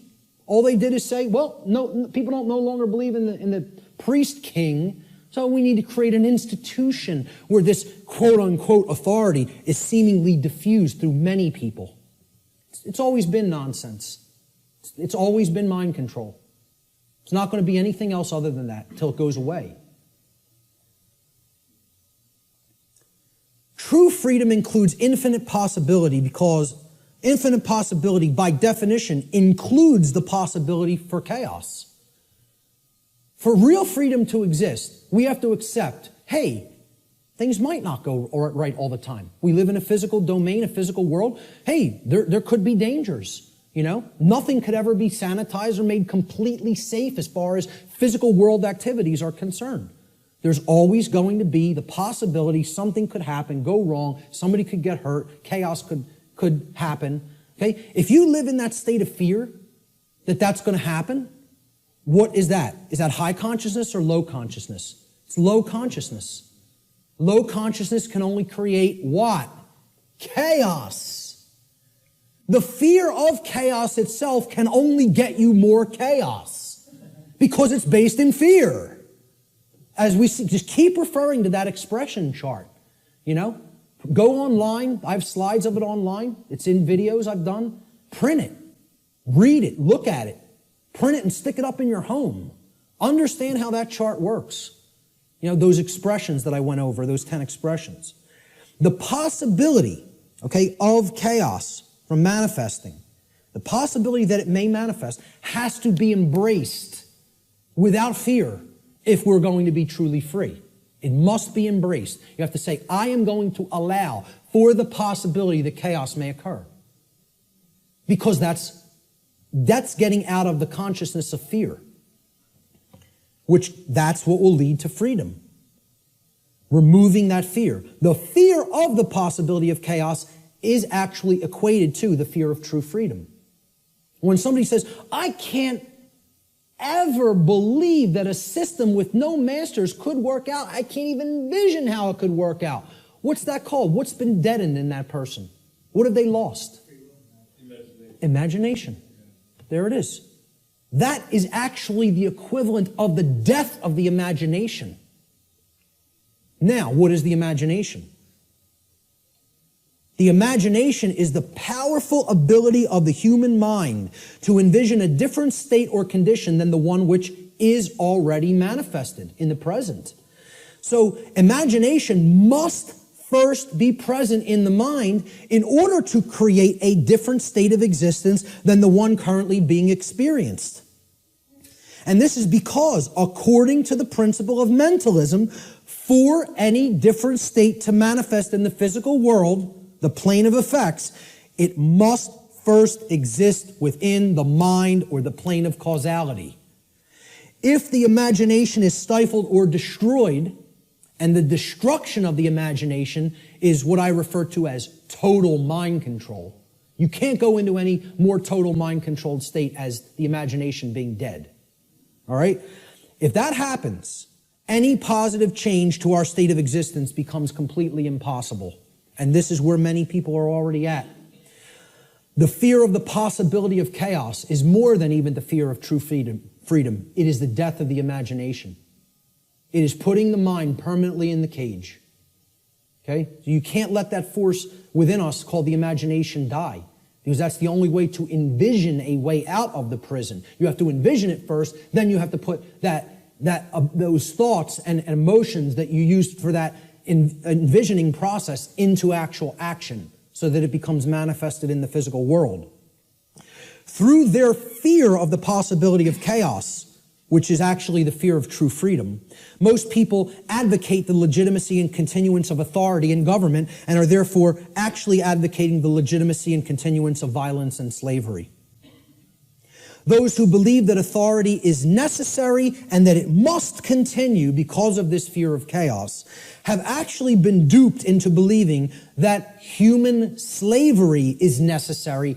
And get this, folks, human slavery must therefore continue in order to prevent chaos.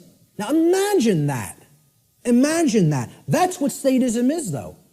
That's what the religion called the belief in government or statism is. It is the belief that human slavery is necessary and must continue indefinitely in order to prevent chaos from manifesting. Now, tell me how that could possibly work. Can violence and slavery, which is actually what government is a euphemism for, statism and government are just euphemisms for violence and slavery. Okay? Can violence and slavery ever possibly prevent chaos? Why? What? Why can't it? Because they are chaos. Violence and slavery are chaos. We are already in the state of chaos. Being held under the threat of violence and duress, which is slavery, is the state of chaos. So forget about fearing chaos coming on. You're in it now. Surprise, surprise. Hate to break the news to you all. Okay? We're already in the state of chaos. We need to create real order by getting rid of violence and slavery. Order followers. These are the people who keep this system of slavery in place. Okay? They're the people who keep this system of slavery in place. Let me just say this again. Order followers are the people who keep the existence of slavery in place. Not the ruling class, not the masters, not the so-called elite, which aren't the elite of anything but the bottom of a trash can. Okay? The people who keep slavery in place are the people who willfully follow their orders. Nobody wants to hear that. And people will hate you for saying it. Following orders means, by definition, doing what you are told to do without judging for yourself whether or not that action that you are being ordered to carry out is actually right or wrong. That's the definition of following orders. I mean, can anybody refute that? Is that not the actual definition of following someone else's order? By definition, if you're following the order, you're given the order and then you just act. You just do it because you're following the order. You don't sit there and go, is what that person told me to do right? Do I have a right to do that? Is that moral? Should I do that because, it's okay and it doesn't hurt somebody else? Or should I not do that because it actually does cause harm? It's not what an order follower does in their mind. An order follower says, yes, sir, and follows the order. That's why it's called an order follower. That's why it's called following an order. So that's the definition of what an order follower is. It's not my perception of what an order follower is. It's the actual definition of order following. Okay? If an individual, this is key to understand, if an individual is performing the task of following orders, by definition, that individual cannot be exercising conscience. Since, by definition, exercising conscience means that one is willfully choosing through their free will for themselves right action over wrong action. So the concept of following orders is completely polar opposite to the concept of exercising conscience. You cannot be doing the same things simultaneously. It's impossible to do those two things simultaneously. They are contradictions in terms by definition. Okay? Most people don't grasp that. Okay? By definition, if you're following orders, you cannot be actually exercising conscience, which involves free will choice based on the knowledge of right and wrong. Here's what order following gets us as far as a nation is concerned.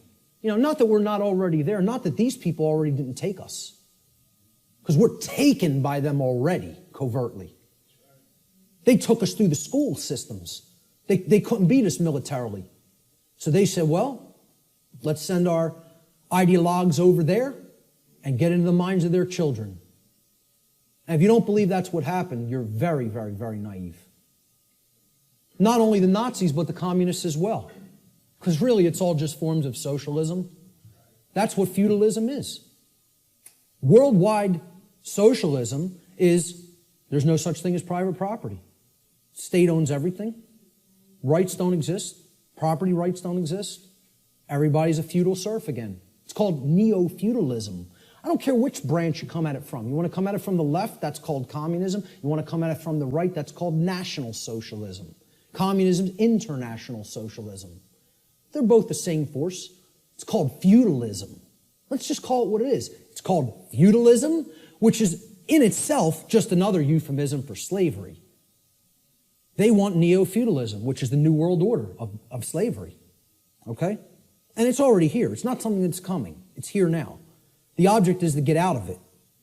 This is the result of following orders. That's what following orders gets to society. Following orders should never be seen as a virtue. Following orders is evil.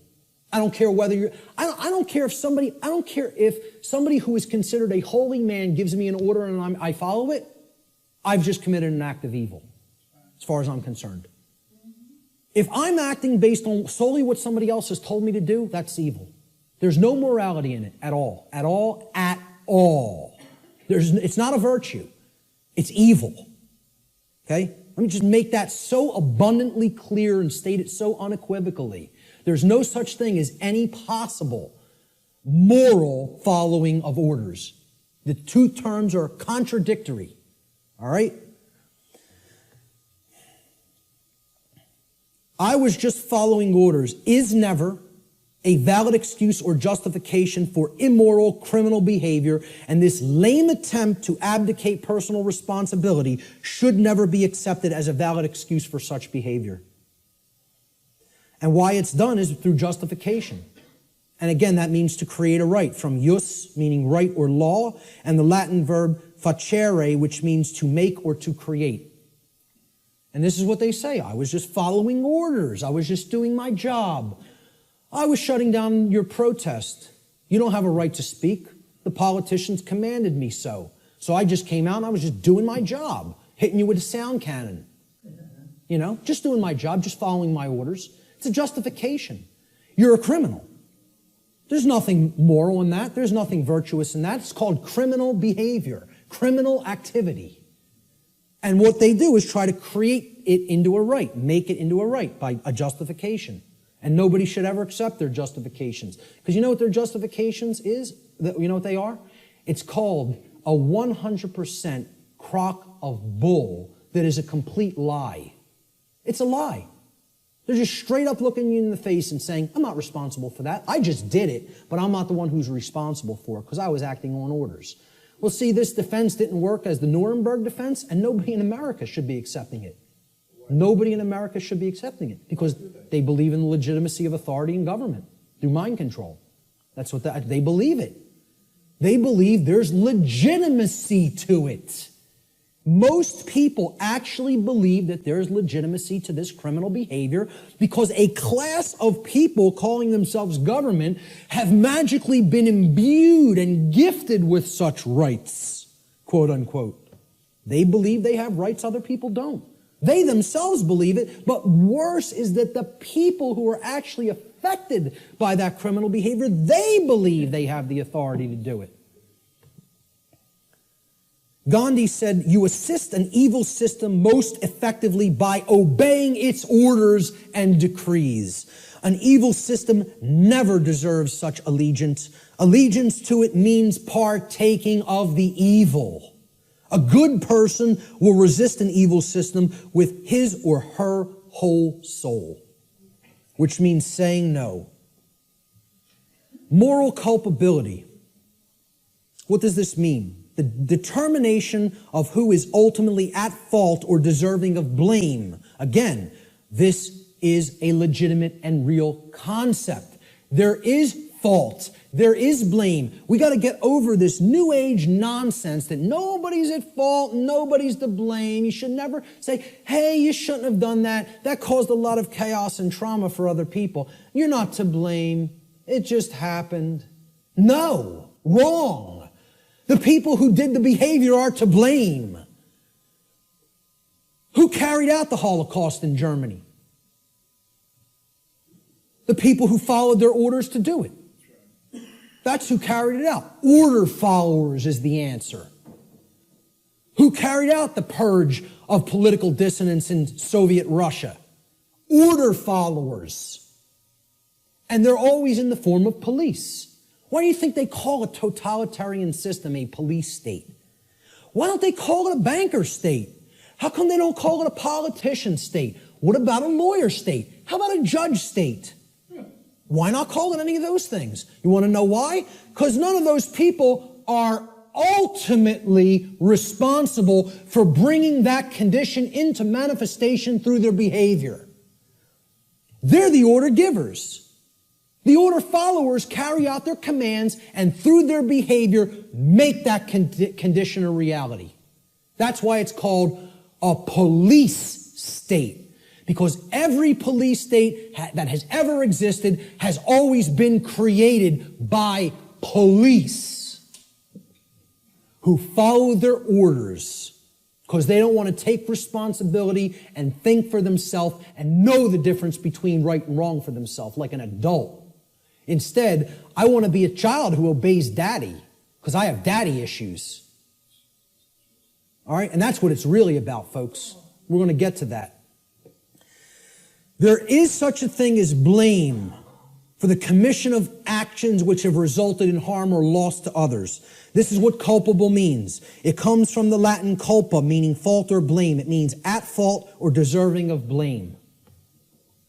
Now, who's more morally culpable? The order giver or the order follower? And please recognize I've underlined and capitalized the term more. I'm not telling you the order givers are not morally culpable. They are. That's not the question. Are any of these people morally culpable is not my question. My question is, look at the full question. Who is more morally culpable? The order giver or the order follower? Always. Always. At all times and places. At all times and places. I put this meme up on Facebook, and I got some hate back for it. Okay? People don't want to hear this. Like I said, I'm not here to be popular, to make friends. I'm here to tell people what the truth actually is, and they have to accept it or reject it on their own.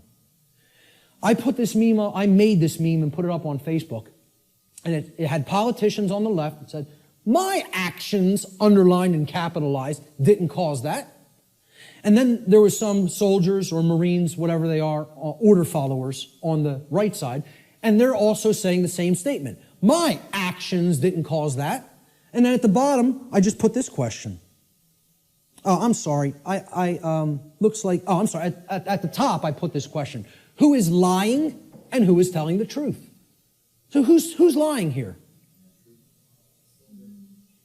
And if people can't see, I hope that they can see this horrific picture. This is the result of, bombings that took place in the Middle East around Iraq. And it's a father carrying his dead child in his arms. Okay? Maybe if bombs were raining down on our children, we might think differently about going in and waging imperialism on other nations. I don't know. Maybe we might think differently about it. Right? But when it happens to somebody else's child, that's okay. That's done in the name of freedom. Okay? Well, who caused this? Did they cause it? No, they didn't cause it. They are not the actual cause of this. Because you know what all they did? They signed some pieces of paper, wearing their expensive suits, okay? And they told these guys, they said, well, you're under our orders now. Go and bomb these people. And you know what these people did? Say, yes, sir, and go and drop the bombs. And fire off the ammunition. Okay? These are the people whose actions create things like this. Not these people. All they're doing is speaking into somebody else's ear. All they've done is speech. Speech, not actions. See, again, really look.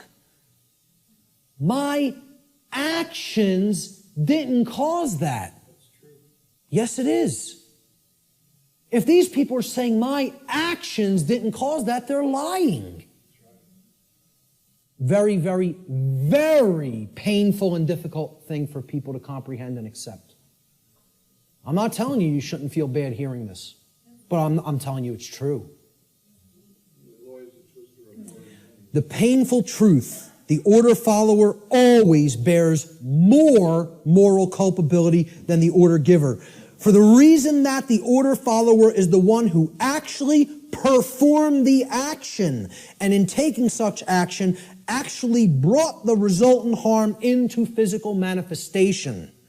Order following is the pathway to every form of evil and chaos in our world. It should never be seen as a virtue by anyone who considers themselves a moral human being.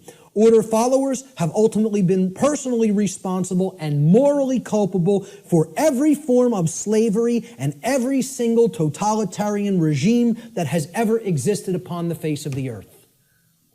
That's the painful truth that people don't want to accept because they want to believe the absolute nonsense that order following is a virtue of any kind.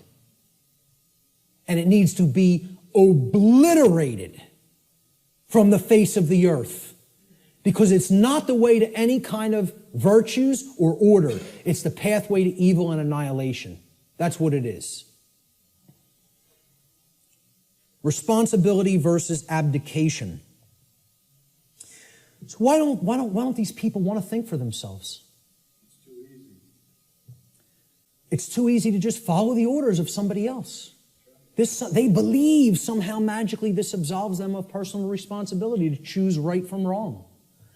An individual's personal responsibility to choose right action over wrong action for themselves always belongs to that individual. And that responsibility can never be given to another person or passed along. One can only claim and imagine that they can abdicate their personal responsibility for such choice to someone else. It can never actually be done in reality. You're only making a claim. I'm not responsible for that behavior because this person told me to do it. That's just a claim. And moreover, what it really is it's just a damn lie. Okay? More simply put, an individual is always personally responsible for their own actions, period, and the end. If you did it, you're responsible for it. There are no cop-outs. Stop trying to make excuses or justifications for criminal behavior. Own up to personal responsibility. If you did wrong action, you did it. You caused it. I like how David Icke words this. He says, accept responsibility for yourself and your actions, thoughts, and words. You alone make these choices, so you alone are answerable to the consequences of your behavior. The feeble excuse that your boss required it, that the establishment expected it, holds no truth or justification. What is the point of having principles if you allow others to dictate your behavior? Really, those who allow others to dictate their behavior don't have principles. And there's a reason they don't have principles, because they hate themselves. They're in psychological self-loathing, and there's a reason they're in that state, which my future work is going to cover in depth, in extensive depth and detail. At the end of the day, you will judge your performance and the contribution you've made to creation. It will not be based on what another expected of you or what you did because you felt trapped. Like, oh, there's no other way. I can't envision my way out of this. I can't envision doing something else. I might have to get another job. I might have to read and learn. I can't envision becoming a different person than the identity I've already forged for myself. How could I possibly imagine that? I have all my eggs in this basket. My whole ego identity is all wrapped up in my job and what I do. That defines who I am. I can't go against that. It's all nonsense. It's all what people are doing just because they feel trapped and they can't imagine that there's another way. Most people erroneously believe this is the second part of the abdication of responsibility on the part of the people. Most people erroneously believe that they can hand over their natural law right to defend themselves to another individual, group, or entity. In making such a false claim that somebody else is my protector, somebody else, it's their responsibility to protect me, okay, and defend me, they have attempted to abdicate a personal responsibility which actually always belongs to them and can never be given away. That's the self-defense principle. You own it. It's yours. You can't give it away to somebody else. Shock and amazement. Okay? That is your responsibility already. And guess what? You know what? They're all too happy. These controllers are now even all too happy to say, it's not our responsibility to protect you. Because what their actual goal is they're just revenue men for the new king. That's all they are. And to slap people back into line if they try to exercise rights that the new king called government has decreed that they may not exercise. That's what their real role is. They don't serve and protect the people. They serve and protect the ruling class. And they don't want to admit that to themselves. You know why? Because they're liars, most of all to themselves. It's a bunch of childish liars. Franklin said those who would give up essential liberty to purchase a little temporary safety deserve neither and will lose both. And this addresses the fear of chaos and the desire to abdicate your personal responsibility to defend yourself to other people just because you're afraid and you don't want to take the responsibility of doing it yourself. You want to stay in that mindset? I'll give up my freedom to be safe? Well, enjoy your safe slavery. I, for one, will take my dangerous and chaotic freedom. Okay? I'll take the absolute cannibal lurking around every corner, and I'll take my chances. Thank you very much. Give me my freedom and my assault rifle, and I'll take my chances. Thank you. Okay? So the idea that you just want to be kept safe and you'll give up your freedom to do so, it's just a child. That's how a child thinks. And that's what this is really about. Not wanting to grow up and become adults. And again, there's a reason for this. This is the underlying psychological reason, but there's an even deeper one. But I'm going to touch on this one first. Self-respect versus self-loathing. People who don't want to take personal responsibility and become an adult are in this psychological condition. It's called self-loathing. What it means is you hate yourself. Nobody who wants to perpetuate slavery can possibly like themselves. They cannot love themselves. It's impossible. You are already in a state of self-hatred if you believe in government, if you believe in its legitimacy. Okay? Because you believe in slavery, and therefore you're in that slavery system and you want it to continue. How could you possibly love yourself? It's not possible. Self-loathing is the underlying psychological condition that causes people to attempt to abdicate their own personal responsibility to exercise conscience and fall into patterns of order following and justification. Just as it is not possible for an order follower to truly be exercising conscience, it is not possible for an order follower to truly love themselves. These two states cannot exist simultaneously. You cannot be an order follower and love yourself. It is impossible. They are contradictory psychological conditions. Okay? Here's what a self-loathing person really is. They're trapped in a trauma abuse victim cycle. A trauma happens, there's an abuser, there's a victim, and then it repeats itself. Because often the one who's abused becomes the traumatizer, and then the cycle repeats again. Talked about this pretty extensively on my podcast series. All right? That's what self-loathing, that's what this mind state, okay? This is a golem creature, okay? It's a 100% programmed and lifeless thing that is imbued with the ability to actually move like a robot. You could liken it to a flesh robot, okay? And it's a concept in ancient dark occultism, all right? And the golem is driven by the force of self-loathing. And that's what the order followers are. They're golems, okay? I'm not saying this to insult people. I don't really care how people take it. I'm telling them what they really are and what the dark occultists think of them. They call them their dogs and their pets. That's their name for the police and the military. I did a whole series on that, okay? And I'm not telling you that from book knowledge. I'm telling you that from their lips to my ears. That's what they call them. The golem is in this mindset.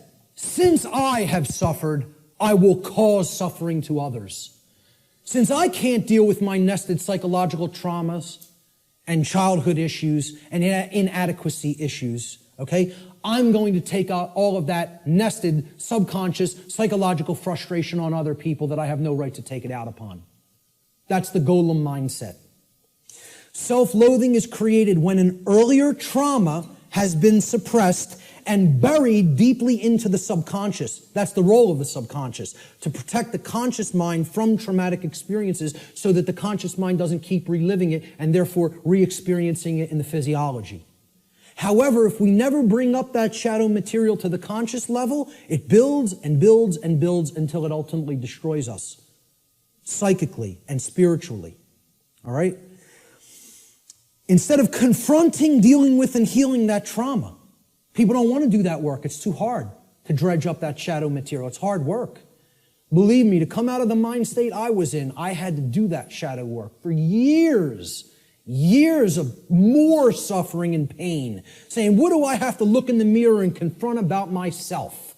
And then work to change and admit thousands and thousands and thousands and thousands of times, I was wrong, I was wrong, I was wrong. I don't know how many thousands of times I had to look in a mirror and say that to myself. Sometimes to a point where I was so depressed I couldn't get out of bed for days. I would just lay in bed and play doom metal all day. Literally, endlessly, repetitively. And just sitting there in that condition of total self-loathing and total depression because of what I know I took part in.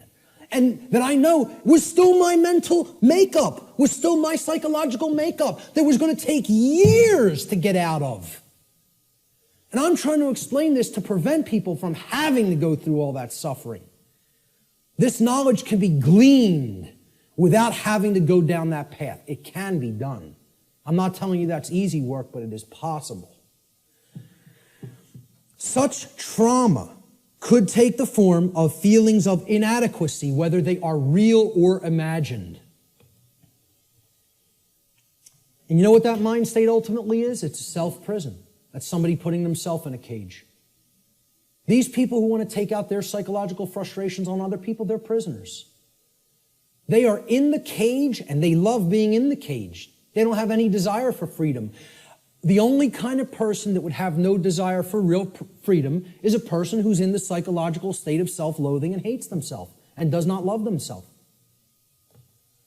Now, what heals self-loathing? Self-respect. And we have to know what the word respect means. And this is about looking at yourself. Introspection. Respect comes from the Latin re, meaning again, and the Latin verb spectare, which means to look at. You put them together, to look at again, to take another look at. Well, what are you taking another look at? You're taking another look at yourself. That's what respect starts as. You can't give something to somebody that you don't have. If I don't have $10 in my pocket, I can't give it to you. If I don't have a coin in my pocket, I can't give it to somebody else. You got to have it first to give it. So nobody can give respect to anybody else unless they first developed it inwardly. Self-respect has to come first. And that's why these people don't respect anybody, order followers, most of all themselves. Until they do that work of self-introspection, they're not going to develop that self-respect. And I'm not telling you that's easy work. It's hard work that can take a lot of time. And it's dredging up shadow material that most people want to run away from. They don't want to confront that about themselves.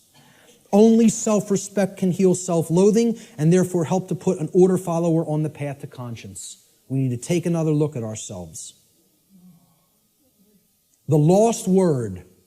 All right, this is the end of the natural law segment, and I'm just going to talk about solutions toward the end a little bit. All right? The lost word.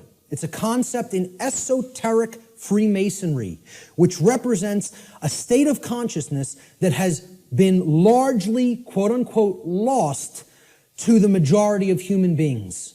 In order to speak the quote-unquote lost word, a human being must work upon themselves in order to achieve a state of equilibrium or balance between the left and right hemispheres of the brain.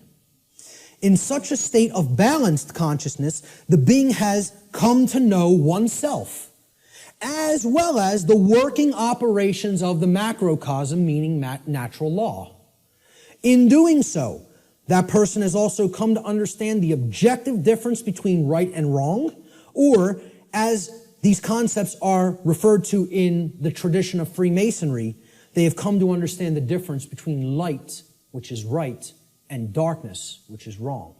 Or light, which is knowledge of right and wrong, and darkness, which is ignorance of right and wrong, respectively. All right? What is the lost word, though? That's the lost word, ladies and gentlemen. You know the knowledge of the highest levels of Freemasonry now. Most actual Freemasons in the lodge system don't know the lost word. The lost word is no. And I would suggest to you, it is a dual word. The lost word is dual, meaning it's two things. It's not just one. It is the word no, N-O, and it is the word know, K-N-O-W. Those are the lost words. Okay? In the enlightened state of consciousness generated through the knowledge of natural law, a human being is finally able to speak the so-called lost word, which is no. No is the word of all power.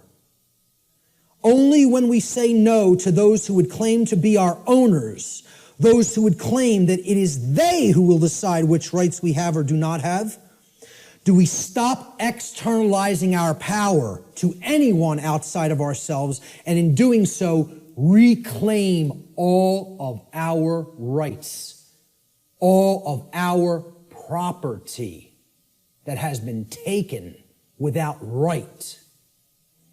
Sadly, very, very few people in our world have the knowledge, care, and courage that is required to do this. This is why this all-powerful word is considered lost. And there's the other variant of the lost word. Know. Know your rights. The reason you have to know what the difference between right and wrong is, and therefore know what rights you have and what rights you do not have, is because those who do not know those things will never say the lost word to someone who claims to be their owner. They will not say no, N-O. So let's look at some solutions. I call this section Teaching Natural Law to Others. Because as we're talking about, education is the only solution. Knowledge is the solution. The propagation of that knowledge is education, which means to lead out from. Educare in Latin means to lead one out from something. And what is education? It means to lead one out of darkness, out of ignorance. That's what a real teacher does. You know, doesn't push somebody out. It says, I'm going to go first and show you the way. And you could follow, you know, if you feel that this is the accurate path.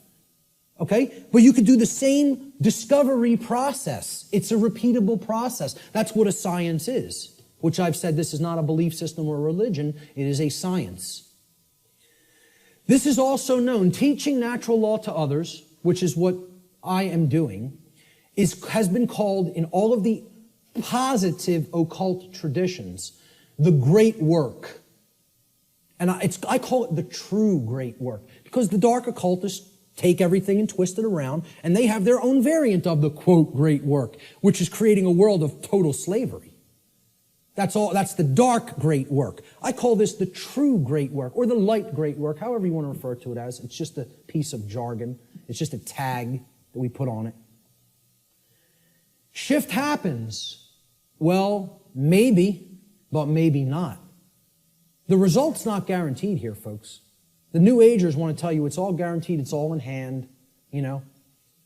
The Zeta Reticulians are going to be coming in from orbit any moment here, give us all the secrets to the universe, save us from our own ignorance, you know. You just got to wait a few more years or decades or millennia. But they'll be here soon. A quantum shift in human consciousness is required for humanity to become free of its self-imposed state of slavery. Unfortunately, this great change is not an automatic process, nor is it guaranteed to happen at all. We can be in this condition for a very, very, very, very long time, or it can snowball and lead to total annihilation and the extinction of the human species. The positive outcome is not guaranteed. Anybody who thinks it is very naive and, you know, extraordinarily right-brained and overly positive. I'm not telling you the negative outcome is guaranteed either. I'm telling you it can go either way, depending on how consciousness goes. About how many people in quantum numbers are going to choose truth over deception. That's what's going to that's what's going to determine the outcome. Whether or not it will occur is a function of the human will to learn the truth and to teach it to others. This involves enormous effort, enormous dedication, and most of all, enormous persistence. You can't give up. Continuous application of will is required. Continuous work. In alchemy, there's a saying. It's like the catchphrase for the alchemical tradition. Labore et constantia. It means work and constancy. Continual efforts. That's what's going to get this boulder up the mountain. That's it. And it's going to go kicking and screaming, folks, because of the level of calcification the human mind is at. I don't expect this to be an easy process. I'm not blowing smoke up your rear end and telling you, hey, come on over and do the great work. It's going to be so much fun. It's going to be so easy. We're going to get it done real quick, and everything's going to be fine. Okay? If I was some new age guru who was trying to get you all to believe what I'm saying, that's what I would tell you. Because all I'd be worried about is how popular I am and how many followers I can accrue. I'm not interested in that. I'm interested in telling you how it really is. That doesn't make me popular. As a matter of fact, that makes me hated by a lot of people. Okay? This is not going to be easy. A quantum shift has requirements. Quantum, the word quantum is derived from the Latin noun quantum. It's the same word in Latin as it is in English. Quantum in Latin means an amount. of something. In order to tip the scales of truth and justice back to balance, a certain amount of people actually need to be doing the great work to help others to receive truth. If we don't have enough people doing that, those scales are not going to tip in the opposite direction. Got news for you. We need to hit a critical mass number. Numbers are required. The New Age movement wants to tell you, no, numbers aren't required. A tiny, tiny, tiny, tiny portion can make great, great, great change happen. Nonsense. It's not called a quantum shift for no reason. It's called a quantum shift because quantum means an amount. Okay? You need to put enough force on that scale to get the truth to tip in the other direction. If you don't have that amount, it's not going to tip. All right?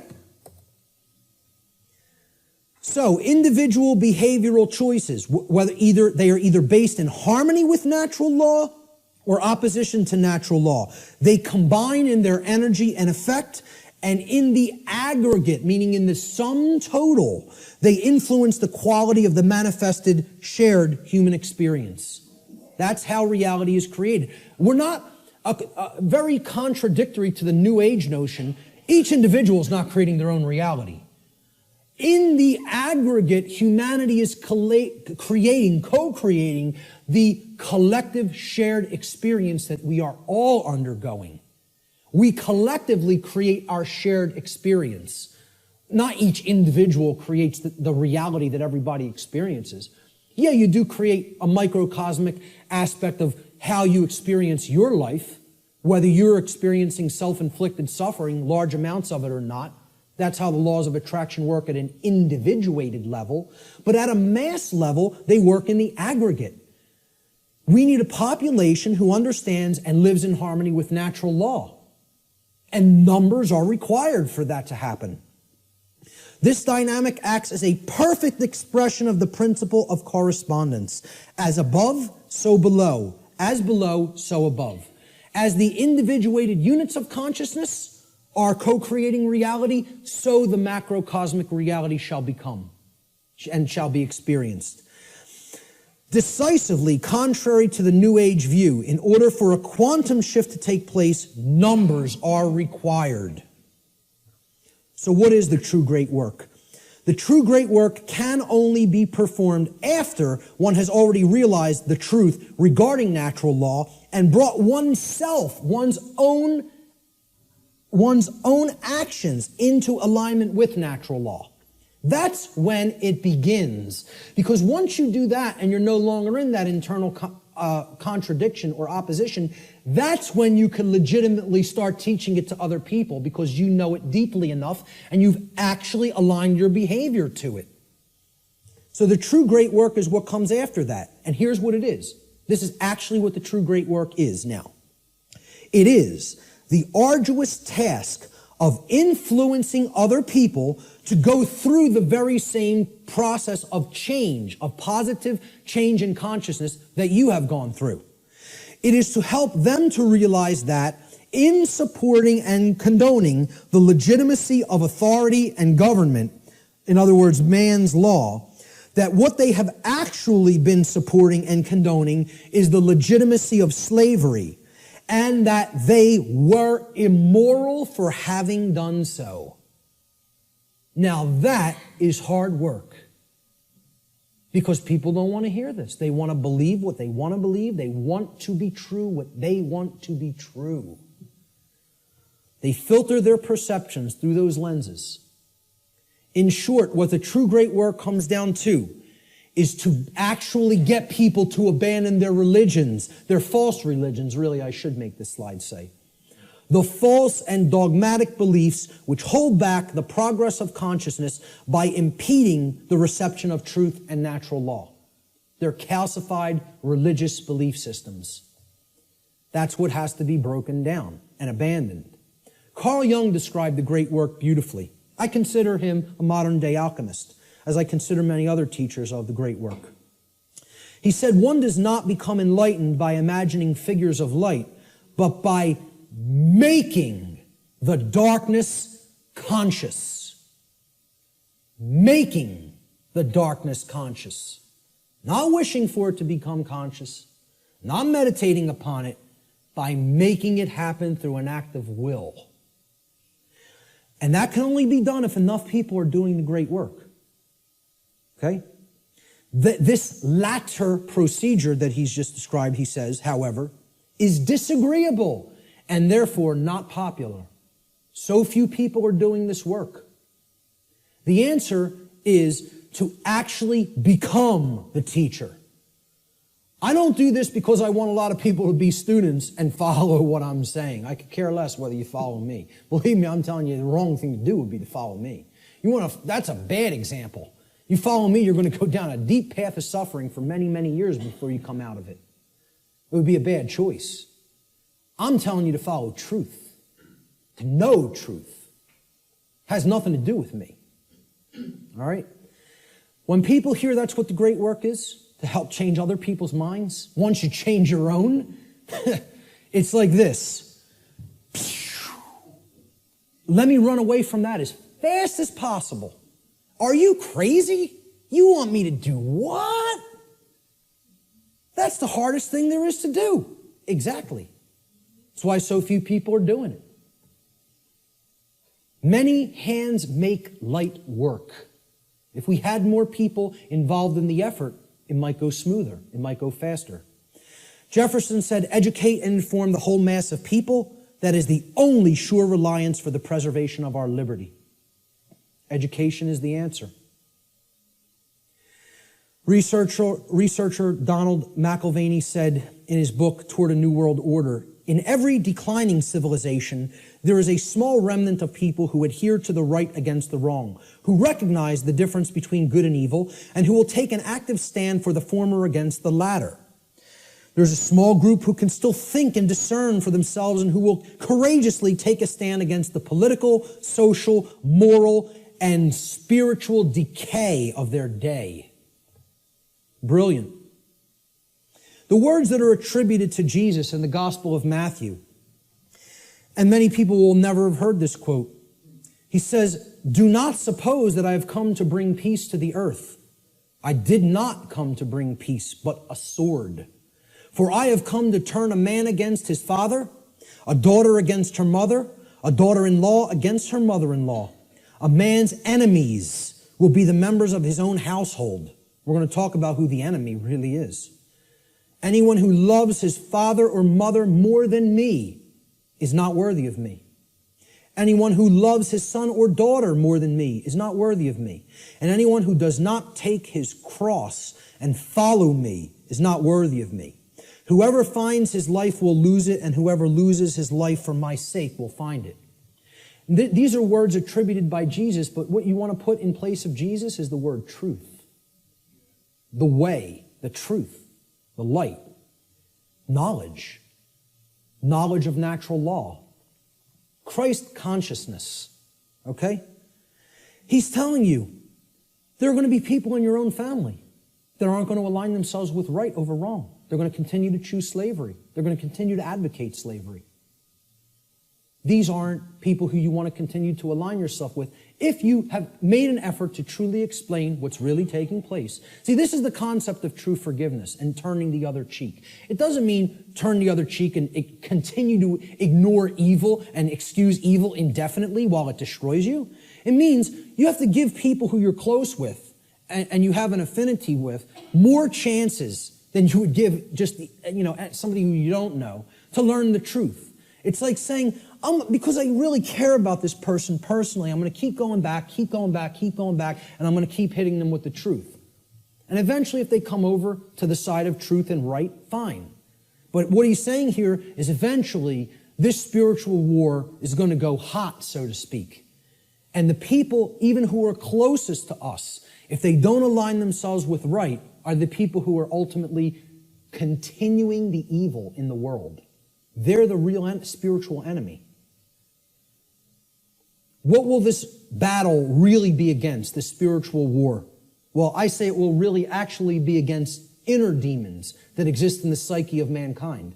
And these inner demons are egos that are hardened into what I've referred to as negative knowledge, emotional mind control, and the fear of true freedom. So negative knowledge is the concept that somebody already knows. They don't want to look at something because, hey, I already know what's really going on. Okay? It's the illusion of knowledge. The greatest enemy may not be ignorance, but rather the illusion of the actual knowledge. And people don't have the truth. And not only don't they have the truth, so they're at zero there, right? They're at the 0 point there because they haven't really started looking in the truth for themselves, but they're attached to all this stuff that isn't true. So that puts them in the negative. They got to do work to get back to zero of knowing nothing. That's why I call it negative knowledge. Got to do hard work to get back to a clean slate, to start taking in some good stuff. Many people are in that state, and the people who are in that state largely are the overly intellectual, the super left-brained, the left-brain prison, folks. Emotional mind control is the second inner demon. I encounter this all the time through people with my work. So many people don't have the thick skin to listen to somebody like me, and that's okay. That's all right. Again, what Art talked about is that in the ancient traditions, they talked about reserve the meat for the strong men and furnish the milk for the babies. All right? I'm not here to convert the babies. I don't have the patience for that. I don't have the energy for that. What I'm trying to do is get the other teachers ready who might have the energy and patience for that. Because that's not me. And I'm being 100% perfectly honest with you that that's not me. I'm not here to do that. Okay? I'm hoping to bring some other people that are most of the way there, all the way there, so they can start doing that on a wider scale. They're going to be the people who are going to work with people like that, not me. I'm just being honest with you about it. Emotional mind control comes in a couple of forms. Well, if this is unpleasant, the New Age variant is this right here. If it's unpleasant, I don't want to hear it, I don't want to see it, and I certainly won't want to tell others about it. See no evil, hear no evil, speak no evil. I'll just ignore it and it'll go away on its own. Well, what happens when you do that with any kind of a sickness or a problem? Does it get better? It gets worse. The second form of emotional mind control is people have a problem hearing truth because they don't like or prefer the way it's delivered. I'm not going to stop delivering truth the way I deliver it. This is my style. I like my style, personally. I don't think I have a problem at all in the way I present. I listen back to my presentations and I don't, totally pat myself on the back, but I say, I did a damn good job there. I'm proud of how I did, personally, okay? I'm making an honest assessment about how I present. And again, I realize my presentation style is mostly for the thick skin. It's not for the people with super delicate sensibilities. So be it. That's not really who I'm trying to reach. I'm trying to do vertical integration, not horizontal integration. Build up the community of people who really get it, and they can start propagating it to the masses. This concept is about, the attractive newscaster on the nightly news. She can whisper sweet nothings in your ear all night with the blue frequencies behind her, okay, and say, 2 + 2 = 5. 2 + 2 = 5. And she's going to get a lot of people to believe that nonsense, right? But the person who's actually telling you the truth, that you might not like the sound of his voice, you might not like the harshness that he comes to you with the truth with, he might be screaming through a bullhorn and saying, hey, you're in danger. You are actively in danger. There is an imperative here, okay? There is a time consideration here. You don't have all the time in the world to correct this, all right? People say, well, I don't like the way he said that. That comes off as negative to me. I think he's fear-mongering or making a bigger deal out of this than it is. They're not interested in the content, the actual information. They're saying, the way that was said offended me. I don't prefer the sound of his voice or the tone he just took. Well, does that have any damn thing to do with whether the information was true or not? The people who are in this mind state are under emotional mind control. They believe you can determine the veracity of informational content based upon how it makes you feel. And this is a logical fallacy. That cannot be done. You cannot think with the emotions. And I'm not telling you to disregard the emotions. They're unbelievably important. They are our compass for morality in our lives. They're the compass through which we should set the direction of our behavior. But you can't come to determine and analyze and break down what's true or not and make a filtering system based on just how the information made you feel when you heard it. Okay? You have to actually think with the mind, with both hemispheres of the brain, with true intelligence to come to filter and determine what's true.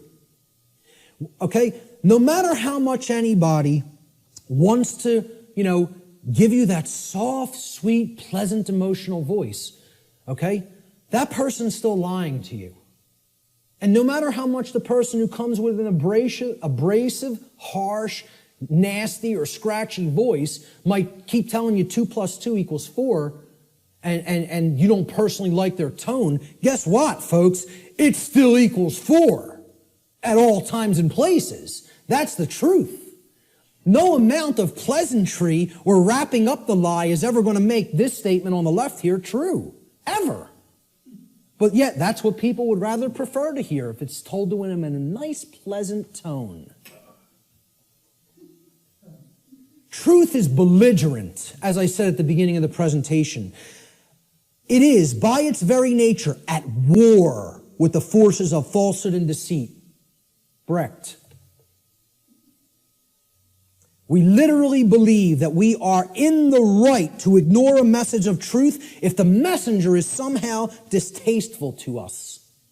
I would argue this to be a symptom of total madness. That's an anonymous quote I also found on a forum. And that's a great piece of wisdom. That's a gem of wisdom right there. It is total madness to disregard truth just because we don't like the way it was said. It's called emotional mind control. It's been a big part of my work that I've tried to explain to people. Where does the fear of true freedom come from? All right, and this is going to lead into my future work, which is a whole nother series of presentations. I'm going to go deeply into this in the future. It's very difficult to see here. There's actually a tree there. It's kind of in a deep red because I'm going to put some text over top of it. I should have started it in a more bright red and then faded it into the background, but forgive that on this slide. You can look it up here at the top of the tree. There's the leaves, all right? The leaves are one's refusal to own their own personal responsibility. Now, you would think, oh, that's way down at the root. No. That's the symptom that's manifesting up at the top of the tree. That's actually the leaves on the tree, the leaves and the twigs, right? Then we get down to the big branches and the trunk of the tree. We're getting closer to the heart of the real psychological issues that are at work driving the negative aspect of the problem, all right? And this we've already talked about, self-loathing due to lack of self-respect. Now, what am I really describing here? What have we actually been describing? What kind of people want to live in perpetual refusal to own personal responsibility because they have some nested traumatic issues that have led to self-loathing and lack of self-respect? What am I really describing there? What? Well, yes, it's a slave mindset, but there's something else that I'm describing. What kind of person is that? A child. Thank you. We're talking about people who are psychologically, emotionally, and spiritually immature. They have not grown up. They have not accepted personal responsibility, which is a hallmark of true adulthood or maturity. And this is due to the trauma that they've undergone that's led to self-loathing, okay, and the lack of self-respect, which is why they don't want personal responsibility. They want to remain an eternal child. Now, let's find out what is at the root of this tree of evil. Because until we go into this space, into this causal factor of these other manifesting psychological conditions, we're not actually hitting the actual root of the problem. If a child doesn't like themselves, they hate themselves, they feel they're not good enough, they're not worthy, they have all these imagined feelings of inadequacy and self-loathing, okay? And that's expressing their refusal to grow up and take personal responsibility for themselves in their adulthood. What kind of trauma specifically has that child more likely than not psychologically undergone. They've gone through a specific type of childhood trauma. And I would argue that most people on earth have gone through this type of trauma. And that type of trauma is called abandonment. The human species is suffering from very deeply seated parental abandonment issues that lie at the very core of the psychological condition that we call the human condition. Until we deal with that nested psychological trauma that has been created through abandonment issues, we're not hitting the roots of the tree of evil. We're not getting down to the very core issue that needs to be understood. My future work, I'm going to be presenting this on December 12th in Philadelphia, for anybody who's in the Philadelphia area. It's going to be what I would call a synthesis, an explanatory synthesis of why this is the root psychological condition of humanity. I call it cosmic abandonment. And this is going to be one of the biggest aspects of the next part of my work. I think it's going to really set my work apart from others in the truth and freedom community and the alternative research community. Until we wrestle with those psychological abandonment issues, we're not getting to the heart of what's causing these other problems in the human psyche, like self-loathing, the lack of the development of self-respect, and the refusal to own the responsibility for one's own actions. And I'm going to connect this with human origins. And I'm going to make the case that it has always been like that. It has always been like that. We have been children on this planet since we have been on this planet. And we have never actually psychically, psychologically, and emotionally and spiritually grown up, because as a species, we have undergone what I term cosmic abandonment. So that's going to be coming up in future aspects of my work. What will be required on the part of those performing this great work? And it is like Sisyphus rolling that boulder up the hill. We just got to get it up to the top and give it that one last push so we don't have to keep doing it again. Who knows how many times we've already tried to do this, and it's ended in failure. We need the knowledge of the real enemy, okay? And we'll get to what that is. We need to devote ourselves to service to truth, not even service to humanity. I'm not saying that's not a great virtue to have and to enact.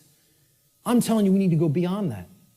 This isn't about service to me, you, or any other individual. It's about service to truth and principles first and foremost. And we need courage and persistence. And then we need practical real-world skills. The knowledge of the real enemy needs to ultimately come first. And this isn't it, folks. This priest class that goes and meets and has the rituals at Bohemian Grove, I'm not telling you they're not evil. I'm not telling you they're not psychopaths. I'm not telling you that we don't need people like that in the world. Okay? I'm telling you that in this spiritual war, this is a tiny, insignificant, as far as numbers are concerned, fraction of the totality of the human population that could not possibly control the minds and the behaviors, and therefore the behaviors of the masses of people without our compliance, without our ignorance. So, while I'm not telling you I, like these people, do I have respect for them as an opponent? Oh yeah, you damn well better believe I do. I don't underestimate these psychopaths. Not a bit. You want to know why I worked with them? I know what their will is like. I know what their intellect is like. And I'm telling you, don't underestimate either one. I'm telling you, don't underestimate their care. They don't have, like I said, they don't have care in the terms of compassion and the normal range of human emotions like we do, but don't think that means they don't have care. They deeply care about what they're enacting, what their agenda is, and they have the will to carry it out, and they're not slowing down. They're unified. They're on a unified front. They're on the same page. Believe it. Know it. I'm not telling you that from, like I said, reading about it or book knowledge. I've been around these psychopaths. Haven't specifically been to this psychopathic gathering, but I've been around them enough. That's not the real enemy. That is. The sleeping masses, hypnotized masses, they're your enemy. See, people will say, the Illuminati enslaves humanity. No, it doesn't. Humanity enslaves the real Illuminati. You think about that for a little bit. You know? Do those psychopaths in the last slide really enslave us? And first of all, people who call them the Illuminati, there's no such thing. Illuminati means that you're enlightened, the illuminated ones. You want to know who's the enlightened ones? They're in this room. We're the Illuminati. The people who know what I'm talking about here are the Illuminati.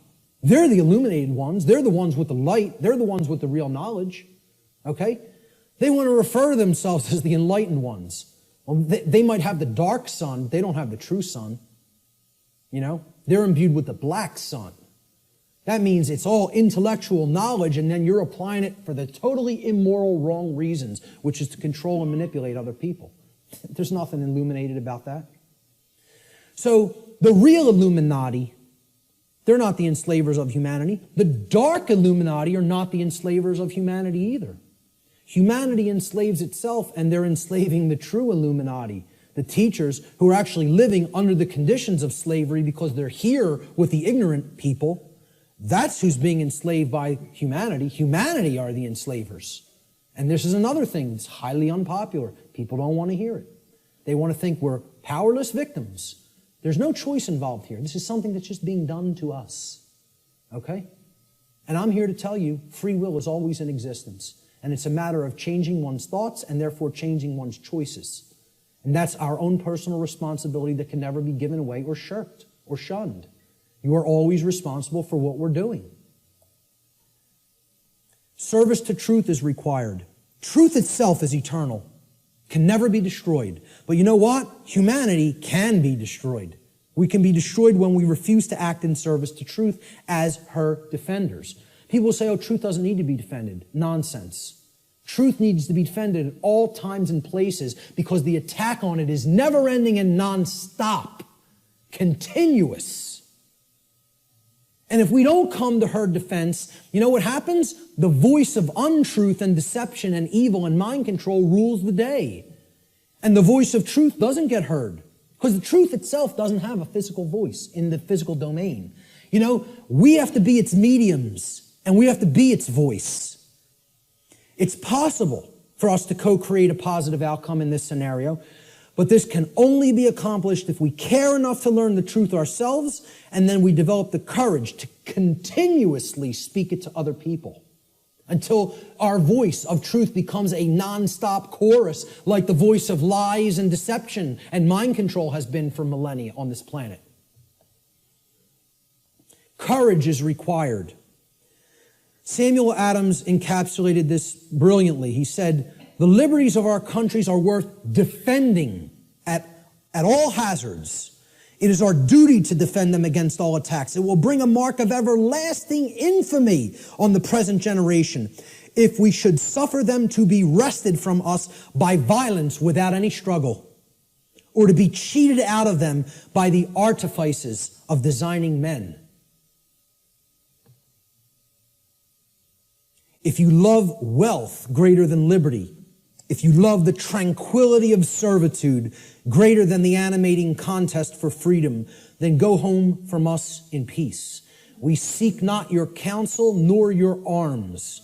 Crouch down and lick the hand that feeds you. May your chains set lightly upon you, and may posterity forget that you were ever our countrymen. Now that's about as powerful as it gets as far as I'm concerned. Because he's telling you, if your allegiance isn't to the truth and freedom, I don't want to know you. I don't want to know you. And we hope history forgets that you ever were with us at this time and place in history. And because you deserve to be forgotten. That's what he's saying here. You know, I couldn't agree more. Persistence is required. Constant effort. We are the actual vehicles by which truth operates in the world. Therefore, it is our shared responsibility at this time to help to awaken others by continuously speaking the truth, even if we feel burdened by this task, even if we feel no one is listening, and even if it makes all involved in this process feel uncomfortable. It's not about feeling comfort, folks. It's not about staying complacent. It's about shaking things up, making people feel uncomfortable. Whoever told anybody that the truth would make you all warm and fuzzy inside?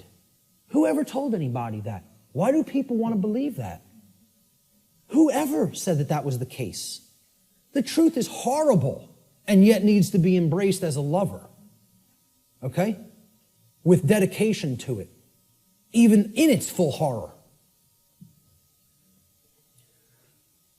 Thomas Paine, who I feel was the most enlightened person on the continent at the time of the American Revolution personally, he's one of my personal heroes, and walked in the vicinity where I walk sometimes now. He said, "These are the times that try men's souls. The summer soldier and the sunshine patriot will, in this crisis, shrink from the service of his country. But he that stands it now deserves the love and thanks of man and woman. Tyranny, like hell, is not easily conquered, yet we have this consolation with us, that the harder the conflict, the more glorious the triumph." I think he was one of the true anarchists that was living amongst us in the colonial days. Words attributed to the Buddha, Siddhartha Gautama. He said, "There are only two mistakes that one can ever make on the path to truth: not starting and not going all the way." All the way. I wrap up a lot of my podcasts with this quote because I love it so much. It's about persistence. It's not about saying, hey, I went this far and now I'm uncomfortable to see the rest of the picture. I made it 3/4 up the mountain. That's far enough. Let me set up my base camp here. I'll pitch my tent and I'm staying here. No farther. I don't want to see the peak. Okay?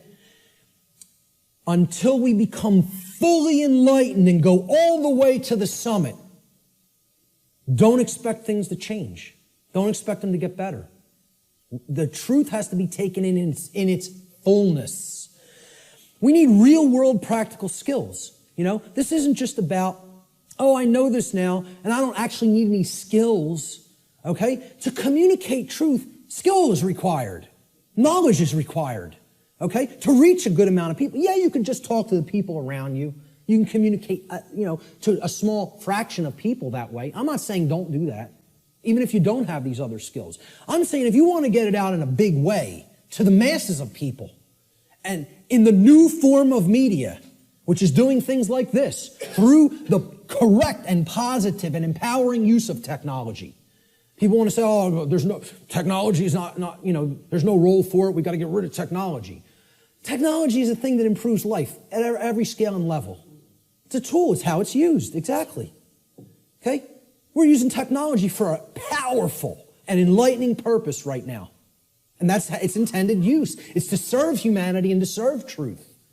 Okay?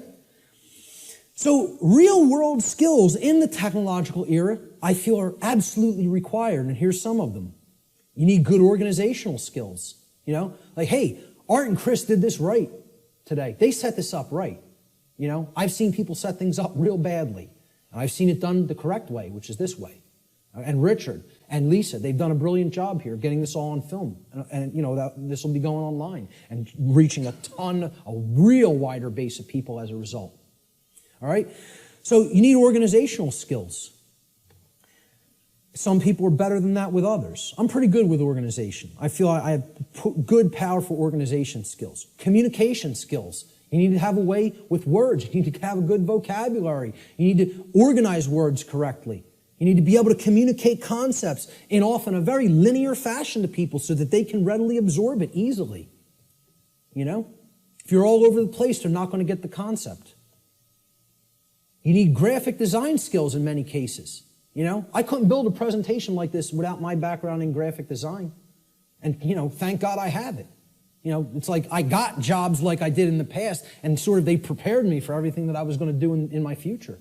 Synchronistically worked out like that. But, you at least got to know how to lay out a flyer, folks. How many people here can lay out a simple flyer? That's awesome. I'm so highly impressed by that. I'm telling you, I've asked people that in other presentations, like 2 people raised their hand. That's awesome. Okay? You should be proud of that. Presentation skills, like putting something like this together. How many people have basic presentation skills with a computer? All right, a little less, but not bad either. I'm impressed. Okay? Audio skills, you know. Sometimes you got to work with audio, and, you know, podcast audio, etc. Video editing skills. I know Richard's a master at that. Website development, you know. This was laborious in the past, just 10 years ago. You know, we have free open source content management systems now that make this almost a breeze. You know, it's a somewhat, little bit of a learning curve, but once you get there, hey, you're off to the races. You can maintain multiple websites then, right? So how many people can build a simple website by a show of hands? That's also awesome. I mean, you know, kudos. Whoever hates that word, you know, whatever. But I'm telling you, that's impressive. For an amount of people in one room to have all those skills, I'm impressed. It's very rare. All right? Networking skills. I mean, literally like people skills. I'm weak on this. All right? I can do it. I don't like doing it. I don't like marketing and promotion either. I'm not a good marketer of my work. I'm trying to get better at that, but I need some work with that. And maybe there's people that can help me with that. But, you know, I have a good chunk of all these skills. I could do all of them. I'm not so good on the last two. I need more work.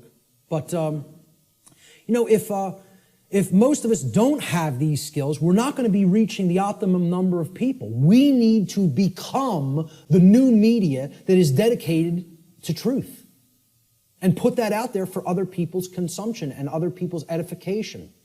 All right? We are the answer. We are the illuminators, the ones who will help to enlighten other people once we've taken this knowledge into ourselves. And then that's only the beginning, folks. You got to put it back out there.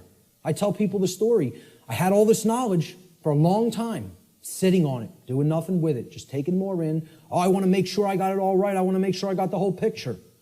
I go to a meeting in the state of Virginia. Virgin, the goddess. Okay? Care. Very synchronistic. A woman comes up to me. She says, "You're one of the most knowledgeable people I've come across. What are you doing?" So what do you mean, what am I doing? She said, I mean, what are you doing with all the knowledge you have? You doing lectures, presentations, videos, audio? What are you doing? I'm not doing any of those things. I'm just taking a lot more in, downloading a lot more videos. She goes like this, and it's just so matter-of-factly and harshly. What makes you think you have the right to do that? What makes you think you can keep taking all of this in, all of this in, all of this in, and not put any of it back out? What makes you think you even have a right to do that? It was like somebody hit me in the face. She said, this was her phrase. She said, I'll never forget it. You're Niagara Falls in a water balloon. You're taking all this in and all this pressure building up. It's got no outlet. It's going to burst. She said, you have to put an outlet valve on that knowledge and let it flow out of you and go out to others, and then more will come in. Right now, there's no pressure release valve. You're Niagara Falls in a water balloon. It's like a truck ran me over, you know? Literally like I got hit by a truck.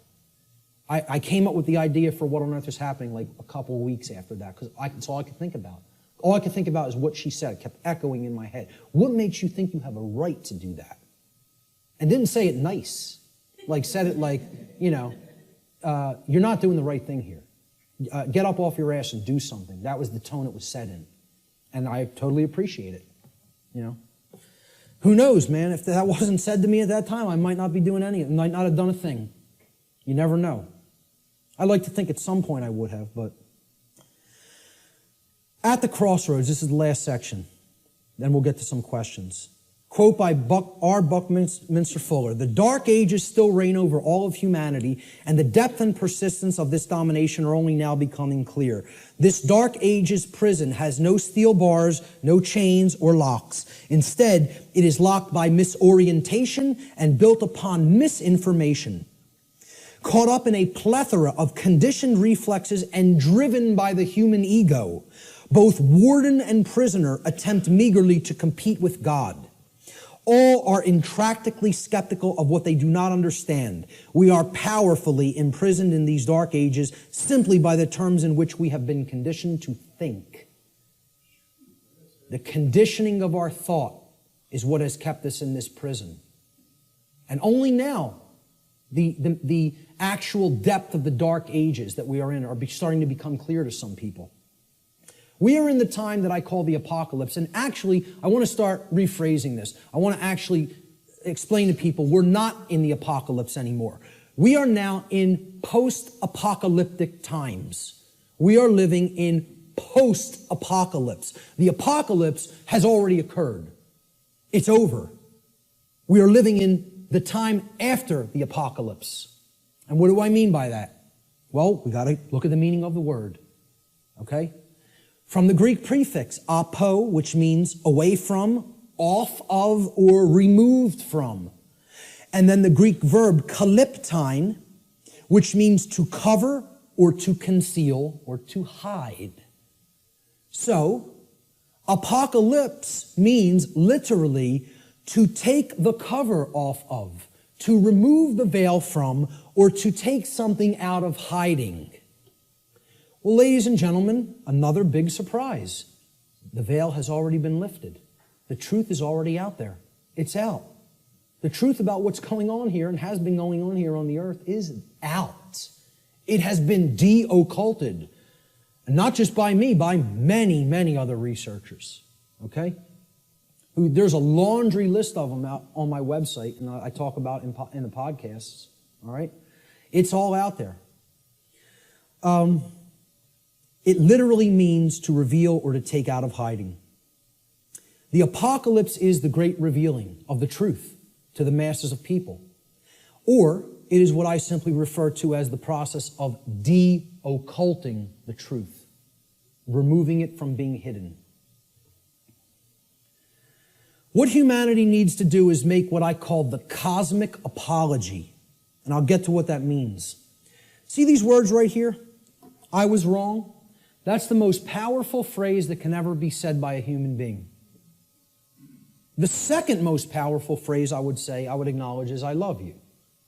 But this is more powerful than even that. Because this is about internal change. Not just a dynamic or an interaction or a relationship with another. This is about an internal metamorphosis. When you say these words, this is the phrase of all power. No is the word of all power by which we reclaim our power. But this is the phrase of power. All right? Okay. The word apology comes from Greek. Apo, meaning away from, off of, or removed from, as we've just seen. And the Greek noun logos. Logos means word. Okay? So hence, an apology, it literally means to go away from the word or to give back the word. Okay? You are taking it back. So if I make an apology, I said something, I didn't really mean it, or I want to retract it. An apology means, let me take back what I just said. Okay? I'm taking it back. I'm removing the word. All right? I'm going away from the former word or phrase that I just said. That's an apology in the standard colloquial English understanding sense. All right? Let's look at what I call the cosmic apology and where this term really comes from, what it really means.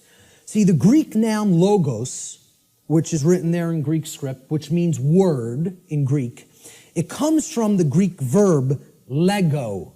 All right? Lego in Greek means to speak or to say. It's where we get the English word lexicon from. All right?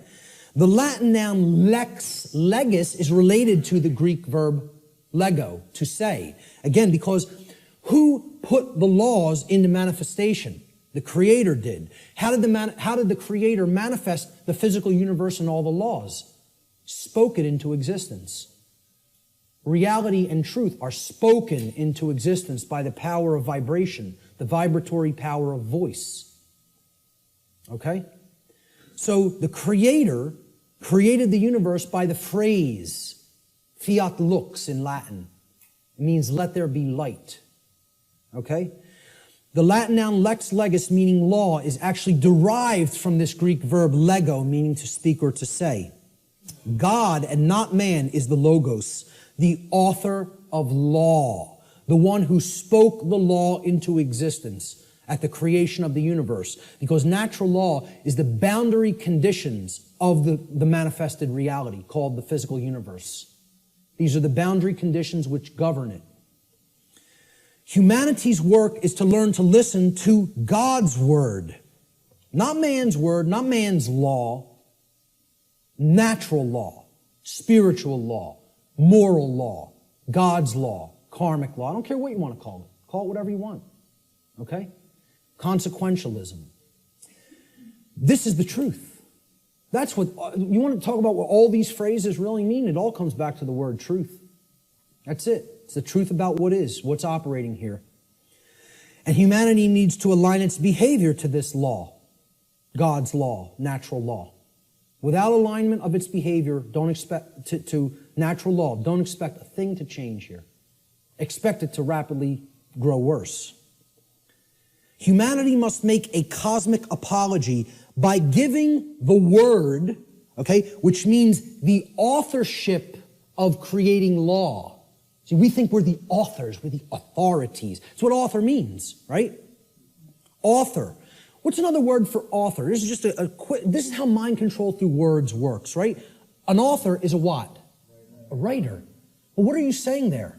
An author who has authority, they are authoring something, is a writer. They are a right, R-I-G-H-T-E-R.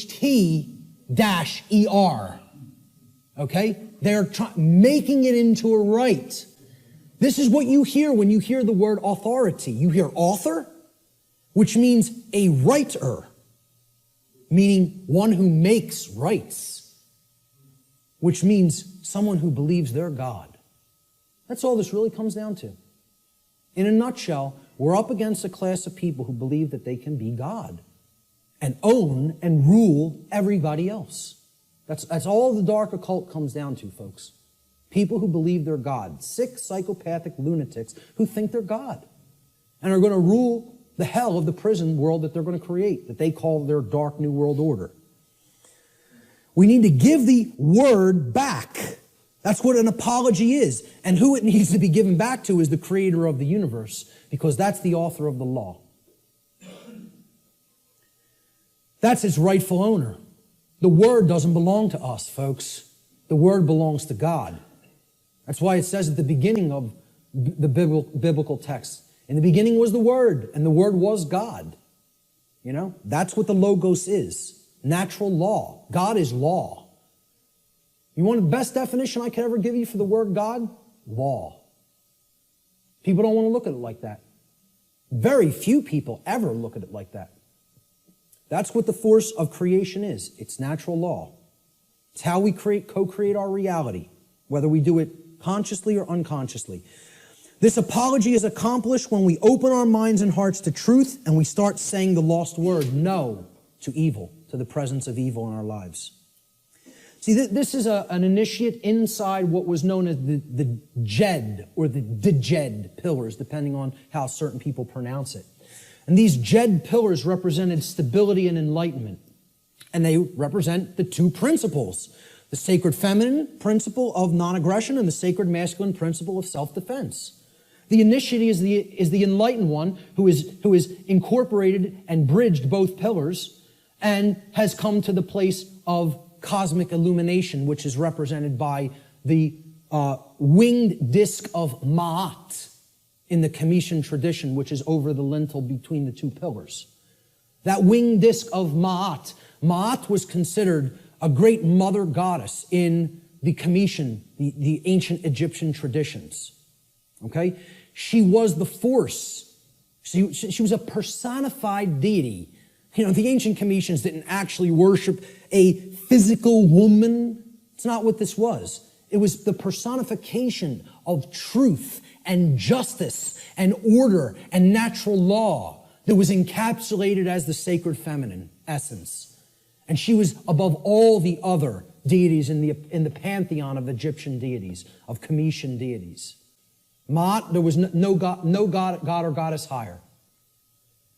And how they looked at alignment with Ma'at is if you wanted to have order and you wanted to avoid chaos, you learned the teachings of Ma'at, because she was the goddess of justice, and she was the goddess of righteousness.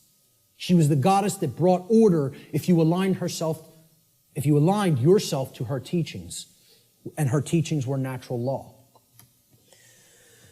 So that's what this is here. This is saying we need to take away the word. It's not saying remain silent and don't use your voice. It's not what it's ever been saying. This is a symbolic allegory for the apology. All right? You know what else the G in the middle of the compasses and square is? Apollo G. The sun, the light, the generative principle. Okay? We need to make the Apollo G. All right? That's what the G in the middle of the compasses and square in allegory also represents, because one of the big deities, the Greek deities that is often kind of exemplified in the Freemasonic tradition is Apollo. He was a sun god, and he was a corollary to Horus in the Egyptian tradition, and Jesus in the Christian tradition, and Mithra in the Persian tradition, and many other sun gods that represented truth and light. All right? So that's the middle way, the middle pillar. That's what the initiate represents. I started this presentation with the slide before we begin. Now we have begun. And it's up to you to take it further. What you'll do with this knowledge is entirely up to you. See, this is a painting by Alex Gray that shows the worldview schism. Are we going to stay embedded in the left brain and in other forms of imbalance, and we're going to create the negative worldview, right? Or are we going to live in harmony with natural law, which can create this path when we incorporate the creative and nurturing and sacred feminine aspect of our beings? Natural law, living in harmony with it, can only lead to these conditions: freedom, peace, prosperity, the continuation of our species, our actual physical survival, and our evolutionary progress in consciousness. That's what living in harmony with natural law leads to. Conversely, living in opposition to natural law will get us this side of the world tree. It'll bring this world, this hellish world of chaos and destruction. Because living in opposition to natural law can only lead to these states: control, enslavement, war, chaos, evolutionary stagnation, and ultimately the extinction of our species.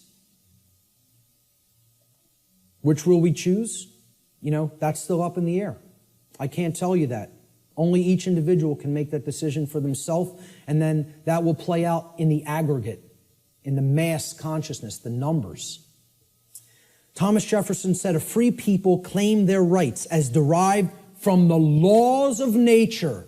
And this was also embedded in the Declaration of Independence. The laws of nature and of nature's God, and not as the gift of their magistrates. John Locke said, "The natural liberty of man is to be free from any superior power on earth, and not to be under the will or legislative authority of man, but only to have the law of nature for his rule." Former Grand Master of the Order of the Rose Cross, the Rosicrucian tradition, Francis Bacon, said, "Nature, to be commanded, must first be obeyed." If we want the forces of the cosmos on our side, we have to learn and adhere to the principles of natural law. If we do not align our behavior to that, nature will not stand with us. It will continuously stand against us, and it will itself create more strife and suffering in our lives. And we certainly won't command it. We won't command its forces with things like free energy used for any positive purpose. It'll only be used for destructive purposes. The psychologist Alfred Adler said, "There is a law that man should love his neighbor as himself." And he's referring, of course, here to the Golden Rule. "In a few hundred years, it should be as natural to mankind as breathing or the upright gait. But if he does not learn it, he must perish. And you know, folks, I would really hope this is going to take less than a few hundred years. But based on where we're at, I'm not so sure. You know? I think we could do it a lot faster than that if we accept the key that's been shown here today, that, as I said before, has the power to unlock all the locks on all the doors to all the cages. And that's what the knowledge of natural law comprises. Will we make the choice to climb the ladder of consciousness through an act of our own free will, choice, and effort? It's not a simple climb. I mean, it's a difficult climb. It's not overly complicated to learn these concepts, to learn these truths. It involves abandoning many things that we've already been conditioned with that don't serve who we are, okay? But I'm not telling you it's going to be easy, all right? It involves a lot of deep introspective work. But if we do it, we can step out of the prison that we've imposed upon ourselves by balancing the sacred feminine and masculine forces within each one of us. And by recognizing our own inherent sovereignty, and that there is no legitimacy and never has been any legitimacy to slavery and control and the external rulership of human beings as subjects. Okay? That recognition of sovereignty has to go hand in hand with our knowledge of natural law. It's a totally integrated component of it. This was the title slide. This tarot card was on the title slide. When you understand, and I've talked about this in some of my work online, when you understand the deep connection to the tarot tradition and other mystery tradition teachings, specifically its very deep interwoven relationship to the Kabbalistic tradition of the Middle Eastern mystery traditions, all right? You understand that this card right here actually represents the will of creation and what creation itself, what the mind of the universe itself ultimately wants to manifest in physical reality. Not in some other worldly dream world or fantasy realm or spiritual reality that is to come or not come. Right here in the physical domain, which is not separate and distinct from the spiritual domain. They are one and the same. This card is known as the Justice card. Okay? And it's based on the Latin word jus, which means right or law. Okay? That's where we get the English word justice. This card represents balance between the pillars, as you see on the right side of the king, holding the sword of truth in hand, and the scales of truth and justice have been perfectly balanced and are in the other hand. And it represents sovereignty. And it represents alignment with natural law. And most of all, it represents alignment with truth and the manifestation of order. That can only happen when we align our behaviors to the principles of natural law. Only then will we see the manifestation that the universe is itself wishing for us and trying to help us create, which is justice and order. If we let go of the things that are holding us back and break our mental chains of bondage, we can create a world that is based in actual, real freedom. It is possible. I'm not telling you it's not going to be arduous work or a difficult journey, but it can be done. Okay?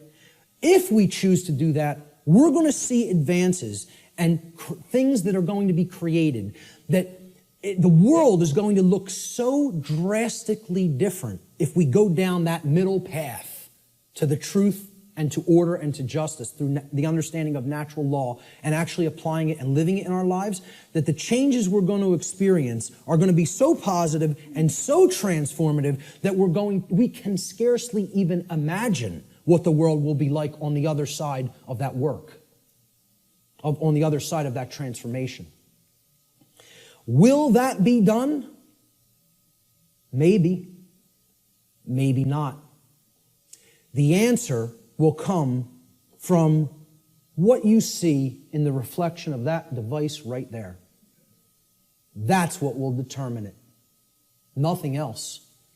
It's up to each individual. Ladies and gentlemen, thank you so much for your kind attention today.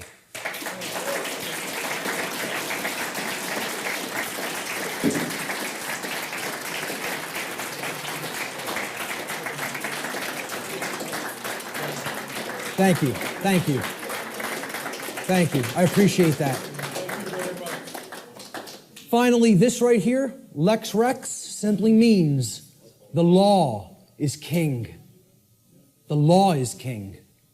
Lex Rex. That's my final slide.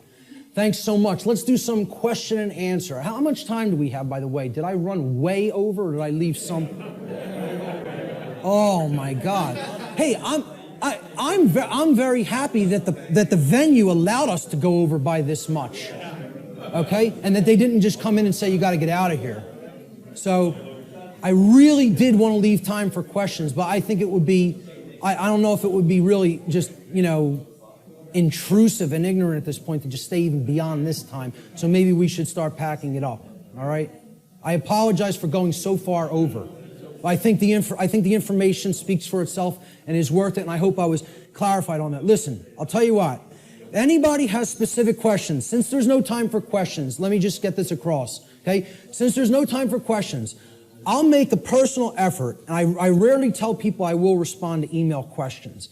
You tell me that specifically that you attended this seminar here today in an email, and if you have a specific question, get to the specific question quickly in your email, and I will make the time over the next few weeks to try to respond to everybody. I'll promise that. How's that? Does that sound okay? All right, great. Thank you. Thank you guys all so much for being here, for staying for the whole thing. Thank you. I'm very impressed with you guys today. That takes a tremendous effort of will and attention. So, thank you guys so much.